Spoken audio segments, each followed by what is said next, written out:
जब लग खालसा रहे न्यारा तब लग तेज दियूं मैं सारा जब ए गए विप्रण की रीत मैं ना करूं इनकी प्रतीत।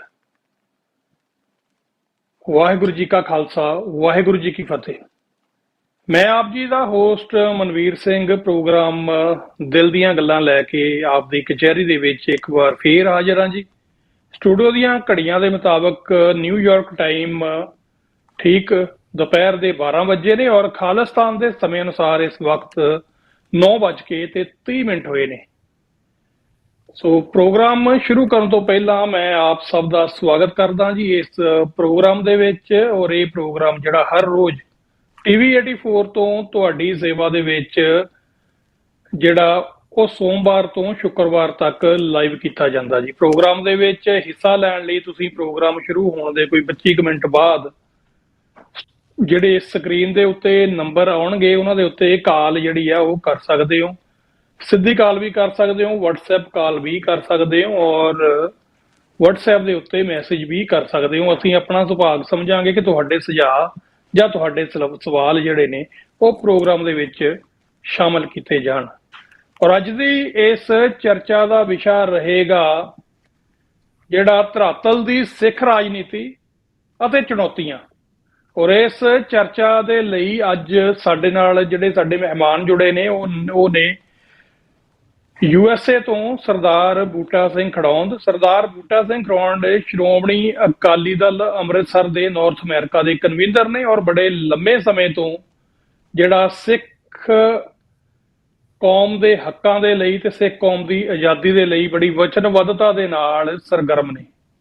ਸੋ ਅਸੀਂ ਜਿੱਥੇ ਇਹਨਾਂ ਕੋਲ ਸ਼੍ਰੋਮਣੀ ਅਕਾਲੀ ਦਲ ਅੰਮ੍ਰਿਤਸਰ ਬਾਰੇ, ਪੰਜਾਬ ਦੀ ਰਾਜਨੀਤੀ ਬਾਰੇ, ਪੰਜਾਬ ਦੇ ਪਿਛੋਕੜ, ਵਰਤਮਾਨ ਤੇ ਇਤਿਹਾਸ ਬਾਰੇ ਜਿਹੜਾ ਜਾਣਨ ਦੀ ਕੋਸ਼ਿਸ਼ ਕਰਾਂਗੇ, ਉਹਦੇ ਨਾਲ ਨਾਲ ਅਮਰੀਕਾ ਦੇ ਵਿੱਚ ਵੀ ਜਿਹੜੀਆਂ ਗਤੀਵਿਧੀਆਂ ਅਕਾਲੀ ਦਲ ਅੰਮ੍ਰਿਤਸਰ ਦੀ ਕੋਆਰਡੀਨੇਸ਼ਨ ਕਮੇਟੀ ਵੱਲੋਂ ਕੀਤੀਆਂ ਜਾਂਦੀਆਂ ਉਹਦੇ ਬਾਰੇ ਵੀ ਜਿਹੜੀ ਆ ਗੱਲਬਾਤ ਕਰਾਂਗੇ। ਸੋ ਜ਼ਿਆਦਾ ਸਮਾਂ ਜਿਹੜਾ ਉਹ ਨਾ ਲੈਂਦੇ ਹੋਏ ਮੈਂ ਅੱਜ ਦੇ ਆਪਣੇ ਮਹਿਮਾਨ ਨੂੰ ਸਟੂਡੀਓ ਦੇ ਵਿੱਚ ਜੀ ਆਇਆਂ ਆਖਦਾ ਹੋਇਆ ਔਰ ਫਤਿਹ ਅਰਜ ਕਰਦਾ ਜੀ। ਸਰਦਾਰ ਬੂਟਾ ਸਿੰਘ ਜੀ, ਵਾਹਿਗੁਰੂ ਜੀ ਕਾ ਖਾਲਸਾ ਵਾਹਿਗੁਰੂ ਜੀ ਕੀ ਫਤਿਹ। ਫਤਿਹ ਜੀ, ਧੰਨਵਾਦ ਜੀ, ਬਹੁਤ ਬਹੁਤ ਧੰਨਵਾਦ ਜੀ।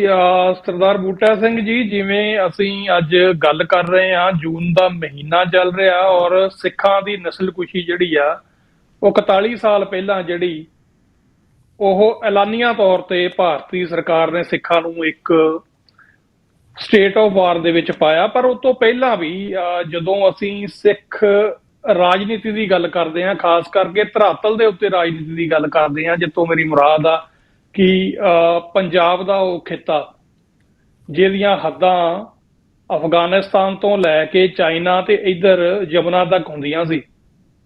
ਸੋ ਉਸ ਧਰਾਤਲ ਦੀ ਰਾਜਨੀਤੀ ਦੀ ਗੱਲ ਕਰਾਂਗੇ, ਖਾਸ ਕਰਕੇ ਟਰਾਂਸਫਰ ਆਫ ਪਾਵਰ ਤੋਂ ਬਾਅਦ ਅਸੀਂ ਕਿੱਥੇ ਖੜੇ ਹਾਂ।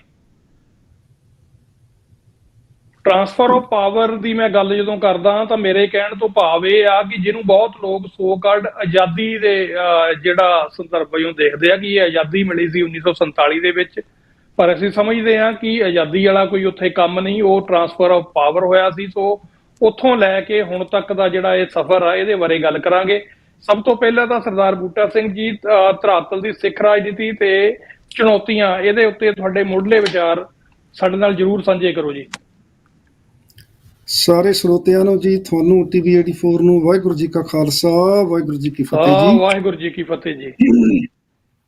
ਸਾਡੀ ਉਹ ਧਰਤੀ ਆ ਜਿੱਥੋਂ ਅਸੀਂ ਉੱਠ ਕੇ ਆਏ ਆ, ਜਿੱਥੇ ਗੁਰੂ ਨਾਨਕ ਸਾਹਿਬ ਪਾਤਸ਼ਾਹ ਦਾ ਜਨਮ ਹੋਇਆ, ਉਹਨਾਂ ਦਾ ਥਾਂ ਨਨਕਾਣਾ ਸਾਹਿਬ, ਉਸ ਤੋਂ ਬਾਅਦ ਦਰਬਾਰ ਸਾਹਿਬ, ਅਨੰਦਪੁਰ ਸਾਹਿਬ, ਜਿੱਥੇ ਖਾਲਸਾ ਪ੍ਰਗਟ ਹੋਇਆ। ਅਸੀਂ ਉਸ ਧਰਤੀ ਖਿੱਤੇ ਦੇ ਨਾਲ ਸੰਬੰਧਿਤ ਲੋਕ ਆ। ਮੈਂ ਸਮਝਦਾ ਕਿ ਜਿਹੜੀ ਧਰਾਤਲ ਦੀ ਗੱਲ ਜਾਂ ਸਾਡੀ ਤਰਾਸਦੀ ਦੀ ਗੱਲ ਹੈ, ਇਹ 18ਵੀਂ ਸਦੀ ਦੇ ਵਿੱਚ ਲੰਬੇ ਸੰਘਰਸ਼ ਤੋਂ ਬਾਅਦ, ਮੁਗਲਾਂ ਦੇ ਜ਼ਬਰ ਜ਼ੁਲਮ ਤੋਂ ਬਾਅਦ, ਮਿਸਲਾਂ ਦੇ ਰੂਪ ਦੇ ਵਿੱਚ ਦੀ ਹੁੰਦਾ ਹੋਇਆ ਖਾਲਸਾ ਜਿਹੜਾ ਲਾਹੌਰ ਦੇ ਤਖਤ ਦੇ ਉੱਤੇ ਬੈਠਾ, ਮਹਾਰਾਜਾ ਰਣਜੀਤ ਸਿੰਘ ਦੀ ਮੌਤ ਤੋਂ ਬਾਅਦ ਇਹ ਜੋ ਕੁਛ 10 ਸਾਲ ਦਾ ਜਿਹੜਾ ਭਾਣਾ ਲਾਹੌਰ ਦੀ ਧਰਤੀ ਤੇ ਵਰਤਿਆ, ਆਪਸ ਵਿੱਚ ਕਤਲੋ ਗਾਰਤ, ਬੇਵਫਾਈਆਂ ਜਿਹੜੀਆਂ ਹੋਈਆਂ, ਅੰਗਰੇਜ਼ਾਂ ਦੀ ਇੰਟਰਵੀਨ ਹੋਈ ਪੰਜਾਬ ਦੇ ਵਿੱਚ। ਮੈਂ ਸਮਝਦਾ ਕਿ ਸਾਡੀ ਤਰਾਸਦੀ ਜਿਹੜੀ ਆ ਉਹ 9 ਮਾਰਚ 1846 ਨੂੰ ਸ਼ੁਰੂ ਹੋ ਗਈ, ਜਦੋਂ ਅੰਗਰੇਜ਼ਾਂ ਨੇ ਕਿਹਾ ਕਿ ਦਲੀਪ ਸਿੰਘ ਜਦੋਂ ਬਾਲਕ ਹੋਣਗੇ ਤਾਂ ਅਸੀਂ ਰਾਜ ਭਾਗ ਉਹਨਾਂ ਦੇ ਹਵਾਲੇ ਕਰ ਦਿਆਂਗੇ। ਪਰ 1849 ਦੇ ਵਿੱਚ, ਮਾਰਚ 1849 ਦੇ ਵਿੱਚ ਇਸ ਰਾਜ ਭਾਗ ਨੂੰ ਡਿਸਮਿਸ ਕਰਕੇ ਖਾਲਸੇ ਦਾ ਝੰਡਾ ਲਾ ਕੇ ਯੂਨੀਅਨ ਜੈਕ ਲਾਹੌਰ ਦੀ ਧਰਤੀ ਤੇ ਚਾੜ ਦਿੱਤਾ ਗਿਆ। ਪਰ ਸਿੱਖਾਂ ਨੇ, ਚਾਹੇ ਉਸ ਸਮੇਂ ਦੀ ਹਿੰਦੂ ਲੀਡਰਸ਼ਿਪ ਸੀ ਚਾਹੇ ਮੁਸਲਮਾਨ ਲੀਡਰਸ਼ਿਪ ਸੀ, ਉਹਦੇ ਨਾਲ ਮਿਲ ਕੇ ਆਜ਼ਾਦੀ ਦੀ ਲੜਾਈ ਨੂੰ ਵਧਾਇਆ। ਉਹ ਭਾਵੇਂ ਆਪਣੇ ਖਾਲਸਾ ਰਾਜ ਲਈ ਕੋਈ ਵੱਖਰੀ ਲੜਾਈ ਨਾ ਲੜੀ ਗਈ, ਉਹ ਸਾਰੇ ਭਾਰਤ ਦੇ ਵਾਸਤੇ ਲੜਾਈ ਲੜੀ ਗਈ, ਜਿਹਨੂੰ ਅੱਜ ਦਾ ਤੁਸੀਂ ਭਾਰਤ ਕਹਿੰਦੇ ਆ। ਸੋ ਮੈਂ ਸਮਝਦਾ ਜਿਹੜਾ ਅੱਜ ਦਾ ਪਾਕਿਸਤਾਨ ਹੈ, ਇਹ ਇਸ ਫੋਰਮ ਦੇ ਵਿੱਚ ਕਦੀ ਵੀ ਨਹੀਂ ਸੀ ਹੋਣਾ ਜੇ ਖਾਲਸਾ ਰਾਜ ਦਾ ਰਾਜ ਤਖਤ ਲਾਹੌਰ ਦੇ ਉੱਤੇ ਨਾ ਹੁੰਦਾ। ਤੁਸੀਂ ਦੇਖੋ ਕਿ ਸਾਰਾ ਪਸ਼ਾਵਰ ਦਾ ਇਲਾਕਾ ਪੰਜਾਬ ਦਾ ਬਹੁਤ ਵੱਡਾ ਇਲਾਕਾ ਸੀ ਜਿਹੜਾ ਖਾਲਸਾ ਰਾਜ ਦਾ ਹਿੱਸਾ ਸੀ। ਜਦੋਂ ਵੀ ਲਾਹੌਰ ਮੌਕਾ ਮਿਲਦਾ, ਜਦੋਂ ਵੀ ਕਿਲੇ ਦੀਆਂ ਅਸੀਂ ਪੌੜੀਆਂ ਦੇ ਉੱਤੇ ਚੜ੍ਹਦੇ ਹਾਂ ਤੇ ਮਨ ਦੇ ਵਿੱਚ ਉਹ ਬਾਦਸ਼ਾਹੀ ਬੁਲਬੁਲੇ ਆਉਂਦੇ ਨੇ ਕਿ ਐਡਾ ਵੱਡਾ ਰਾਜ ਭਾਗ ਜਿਹੜਾ ਸਾਡੇ ਕੋਲੋਂ ਚਲੇ ਗਿਆ। ਤੇ 1947 ਦਾ ਮੌਕਾ ਆ ਗਿਆ। 1947 ਦੇ ਵਿੱਚ ਸਿੱਖਾਂ ਨੇ ਆਪਣੀ ਕਿਸਮਤ ਨੂੰ ਹਿੰਦੂ ਲੀਡਰਸ਼ਿਪ ਦੇ ਨਾਲ ਜੋੜਿਆ, ਜਦੋਂ ਇਹਨਾਂ ਨੇ ਪ੍ਰੋਮਿਸ ਕੀਤਾ ਕਿ ਤੁਸੀਂ ਸਾਡੇ ਨਾਲ ਰਹੋ, ਤੁਹਾਨੂੰ ਅਸੀਂ ਕੋਈ ਐਸਾ ਖਿੱਤਾ ਅਸੀਂ ਉੱਤਰੀ ਭਾਰਤ ਦੇ ਵਿੱਚ ਦੇਵਾਂਗੇ ਜਿੱਥੇ ਸਿੱਖ ਆਪਣੀ ਆਜ਼ਾਦੀ ਦਾ ਨਿੱਘ ਮਾਣ ਸਕਣਗੇ। ਸਿੱਖਾਂ ਨੇ ਦੁਨੀਆ ਦੀ ਸਭ ਤੋਂ ਵੱਡੀ ਮਜਬੂਰੀ ਹੋਈ। ਸਿੱਖਾਂ ਦੇ, ਮੁਸਲਮਾਨਾਂ ਦੇ, ਕੁਝ ਹਿੰਦੂਆਂ ਦੇ ਵੀ, ਕਹਿਣ ਤੋਂ ਭਾਵ ਪੰਜਾਬੀਆਂ ਦੇ ਵੱਡੇ ਕਤਲ ਹੋਏ। ਪਰ 47 ਤੋਂ ਬਾਅਦ ਮੁਸਲਮਾਨ ਵੀ ਆਪਣਾ ਮੁਲਕ ਲੈ ਗਏ, ਆਪਣਾ ਦੇਸ਼ ਲੈ ਗਏ। ਤੇ ਜਿਨ੍ਹਾਂ ਦੇ ਨਾਲ ਅਸੀਂ ਆਏ ਸੀ ਯਕੀਨ ਕਰਕੇ, ਵਿਸ਼ਵਾਸ ਕਰਕੇ, ਉਹਨਾਂ ਨੂੰ ਮੁਲਕ ਮਿਲਿਆ ਇੰਡੀਆ। ਜਦੋਂ ਆ ਸੰਵਿਧਾਨ ਬਣਿਆ, ਉਸ ਸੰਵਿਧਾਨ ਦੇ ਵਿੱਚ ਜਿਹੜੇ ਸਿੱਖਾਂ ਦੇ 2 ਨੁਮਾਇੰਦੇ ਸੀ, ਸਰਦਾਰ ਹੁਕਮ ਸਿੰਘ ਤੇ ਭੁਪਿੰਦਰ ਸਿੰਘ ਮਾਨ, ਉਹਨਾਂ ਦੋਨਾਂ ਨੇ ਹੀ ਉਹਨੂੰ ਰੱਦ ਕਰ ਦਿੱਤਾ ਸੀ। ਉਹ ਰੀਅਲ ਖਰੜੇ ਦੇ ਉੱਤੇ ਸਿੱਖਾਂ ਨੇ ਕੋਈ ਸਾਈਨ ਨਹੀਂ ਸੀ ਕੀਤੇ।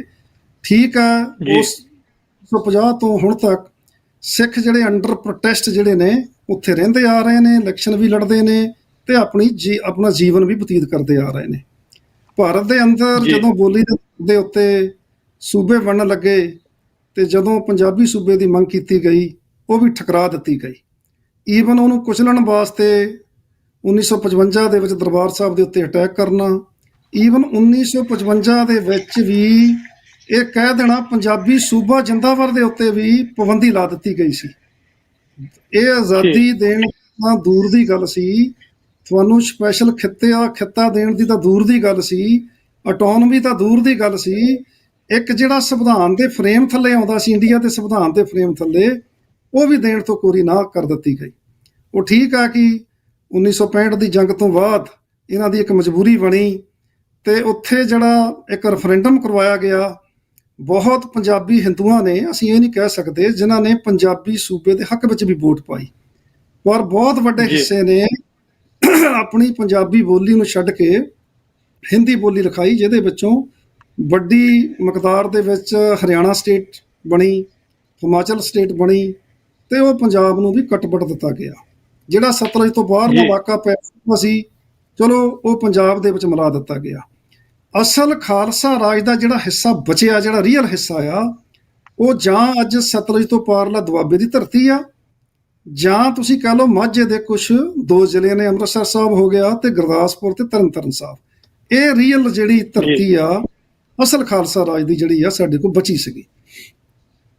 ਉਸ ਤੋਂ ਬਾਅਦ ਪੰਜਾਬੀ ਸੂਬਾ ਬਣਨ ਤੋਂ ਬਾਅਦ ਅਨੰਦਪੁਰ ਸਾਹਿਬ 1973 ਦੇ ਵਿੱਚ ਰੈਜੂਲੇਸ਼ਨ ਆਉਣਾ ਕਿ ਸੂਬਿਆਂ ਨੂੰ ਵੱਧ ਅਧਿਕਾਰ ਦਿੱਤੇ ਜਾਣ। 1980 ਉਸ ਤੋਂ ਪਹਿਲਾਂ ਆਪਾਂ 78 ਤੇ ਚੱਲਦੇ ਹਾਂ। 1978 ਦਾ ਸਾਕਾ ਹੋਣਾ, ਨਿਰੰਕਾਰੀ ਕਾਰਡ ਹੋਇਆ, ਜਿਹੜਾ ਕੇਸ ਆ ਸਾਰਾ ਅੰਮ੍ਰਿਤਸਰ ਤੋਂ ਉਹ ਬਾਹਰ ਲਿਜਾਇਆ ਗਿਆ।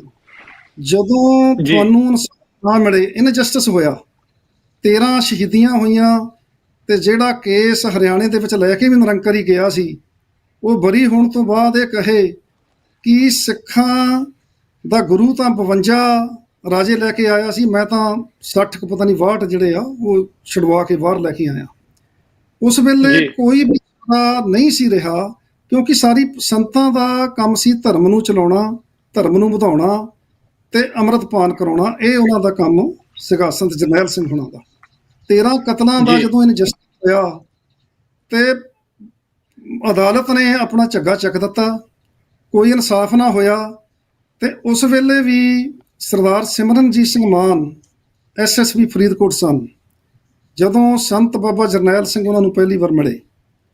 ਤੇ ਮੈਂ ਸਮਝਦਾ ਜੀ ਕਿ ਜੋ ਵੀ ਸੰਤ ਬਾਬਾ ਜਰਨੈਲ ਸਿੰਘ ਹੋਣਾ ਨੇ ਸਰਦਾਰ ਸਿਮਰਨਜੀਤ ਸਿੰਘ ਮਾਨ ਹੋਣਾ ਨੂੰ ਕਿਹਾ, ਕਿਉਂਕਿ ਰੋਡੇ ਪਿੰਡ ਵੀ ਉਹਨਾਂ ਦੀ ਟੈਰੀਟਰੀ ਦੇ ਵਿੱਚ ਸੀਗਾ ਉਸ ਵੇਲੇ, ਮੇਰੇ ਜਿੰਨਾ ਕਿ ਮੈਨੂੰ ਪਤਾ ਕਿ ਜਥੇ ਦੇ ਕੋਲ ਉਸ ਵੇਲੇ ਕੋਈ ਅਗਨੀ ਸ਼ਸਤਰ ਨਹੀਂ ਸਨ, ਰਵੈਤੀ ਸ਼ਸਤਰ ਤਾਂ ਸਨ, ਪਰ ਜਿਵੇਂ ਵੀ ਸੰਤ ਬਾਬਾ ਜਰਨੈਲ ਸਿੰਘ ਹੋਣਾ ਨੇ ਸਰਦਾਰ ਮਾਨ ਨੂੰ ਕਿਹਾ, ਕਿਉਂਕਿ ਉਹਨਾਂ ਦਾ ਪਿੰਡ ਰੋਡੇ ਵੀ ਸੀਗਾ ਤੇ ਸਾਰੇ ਜਥੇ ਨੂੰ ਸਾਰੇ ਜਿਹੜੇ ਹਥਿਆਰ ਸੀਗੇ, ਅਗਨੀ ਸ਼ਸਤਰ ਸੀਗੇ, ਜਿਹੜੇ ਫਾਇਰ ਆਰਮਸ ਜਿਹੜੀਆਂ ਦਿੱਤੀਆਂ ਗਈਆਂ। ਉਹ ਤੋਂ ਬਾਅਦ ਜੀ ਨੇਚਰਲੀ ਕਿ ਉਹ ਇੱਕ ਰੰਜ ਸੀ ਬਹੁਤ ਵੱਡਾ ਕਿ ਜਦੋਂ ਅਦਾਲਤਾਂ ਇਨਸਾਫ ਦੇਣੋਂ ਪਿਛਾਂਹ ਹਟ ਜਾਣ, ਸਰਕਾਰਾਂ ਇਨਸਾਫ ਦੇਣੋਂ ਪਿਛਾਂਹ ਹਟ ਜਾਣ, ਉਹ ਨੇਚਰਲੀ ਸੀ ਕਿ ਇੰਨਾ ਰਿਐਕਸ਼ਨ ਹੋਣਾ ਸੀਗਾ ਨਿਰੰਕਾਰੀਆਂ ਦੇ ਨਾਲ। ਉਸ ਤੋਂ ਜੀ ਬਾਅਦ ਅਕਾਲੀ ਦਲ ਪੂਰੀ ਦਾ ਮੋਰਚਾ ਲਾਇਆ। ਉਹ ਐਡਾ ਪੀਸਫੁਲ ਜਿਹੜਾ ਇੱਕ ਮੋਰਚਾ ਸੀਗਾ। ਮੇਰੇ ਫਾਦਰ ਸਾਹਿਬ ਉਸ ਵੇਲੇ ਲੱਡਾ ਕੋਥੀ ਸੀ, ਮੈਂ ਤਾਂ ਉਸ ਵੇਲੇ ਹਾਈ ਸਕੂਲ ਦਾ ਸਟੂਡੈਂਟ ਸੀਗਾ, ਕਿਉਂਕਿ ਮੈਂ ਬੜਾ ਕਲੋਜ਼ਲੀ ਵੇਖਿਆ ਉਹ ਸਾਰਾ ਕੁਝ। ਜੀ ਉਹ ਐਡਾ ਪੀਸਫੁਲ ਮੋਰਚਾ ਸੀ ਜਿਹਦੇ ਵਿੱਚ 60-65 ਹਜ਼ਾਰ ਤੋਂ ਵੱਧ ਸਿੱਖਾਂ ਦੀ ਗ੍ਰਿਫਤਾਰੀਆਂ ਹੋਈਆਂ। ਇਹਨਾਂ ਦੀ ਕੋਈ ਜੇਲ੍ਹ ਪੰਜਾਬ ਦੇ ਵਿੱਚ ਨਹੀਂ ਬਚੀ ਜਿਹੜੀ ਸਿੱਖਾਂ ਨੇ ਨਾ ਭਰੀ ਹੋਵੇ। ਇਹਨਾਂ ਦੇ ਪੁਰਾਣੇ ਕਿਲੇ ਵੀ ਜੀ ਭਰ ਦਿੱਤੇ ਗਏ।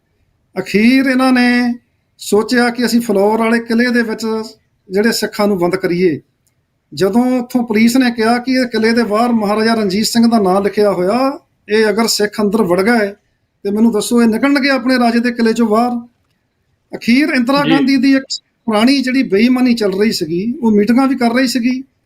ਮੈਂ ਸਮਝਦਾ ਕਿ ਇਹ ਜਿਹੜਾ ਅਟੈਕ ਆ, ਜਿਹੜਾ ਹਫ਼ਤਾ ਲੰਘ ਕੇ ਗਿਆ, ਇਹਦੇ ਵਿੱਚ ਰਵਾਇਤੀ ਅਕਾਲੀ ਦਲ ਦੀ ਸਲਾਹ ਨਾ ਹੁੰਦੀ, ਐਡੀ ਜ਼ਰੂਰਤ ਇੰਦਰਾ ਗਾਂਧੀ ਦੀ ਵੀ ਕਦੇ ਬਣ ਨਹੀਂ ਸੀ ਸਕਦੀ। ਇਹਨਾਂ ਦੀ ਕਿਤੇ ਨਾ ਕਿਤੇ ਜੀ ਕੁਛ ਲੀਡਰਾਂ ਦੀ ਵੀ ਇਨਵੋਲਵਮੈਂਟ ਉਹਦੇ ਵਿੱਚ ਸੀਗੀ। ਪਰ ਮੋਰਚਾ ਜੀ ਲੱਗਾ, ਇੰਦਰਾ ਗਾਂਧੀ ਦੀ ਇੱਕ ਬਹੁਤ ਵੱਡੀ ਬੇਈਮਾਨੀ ਸੀ।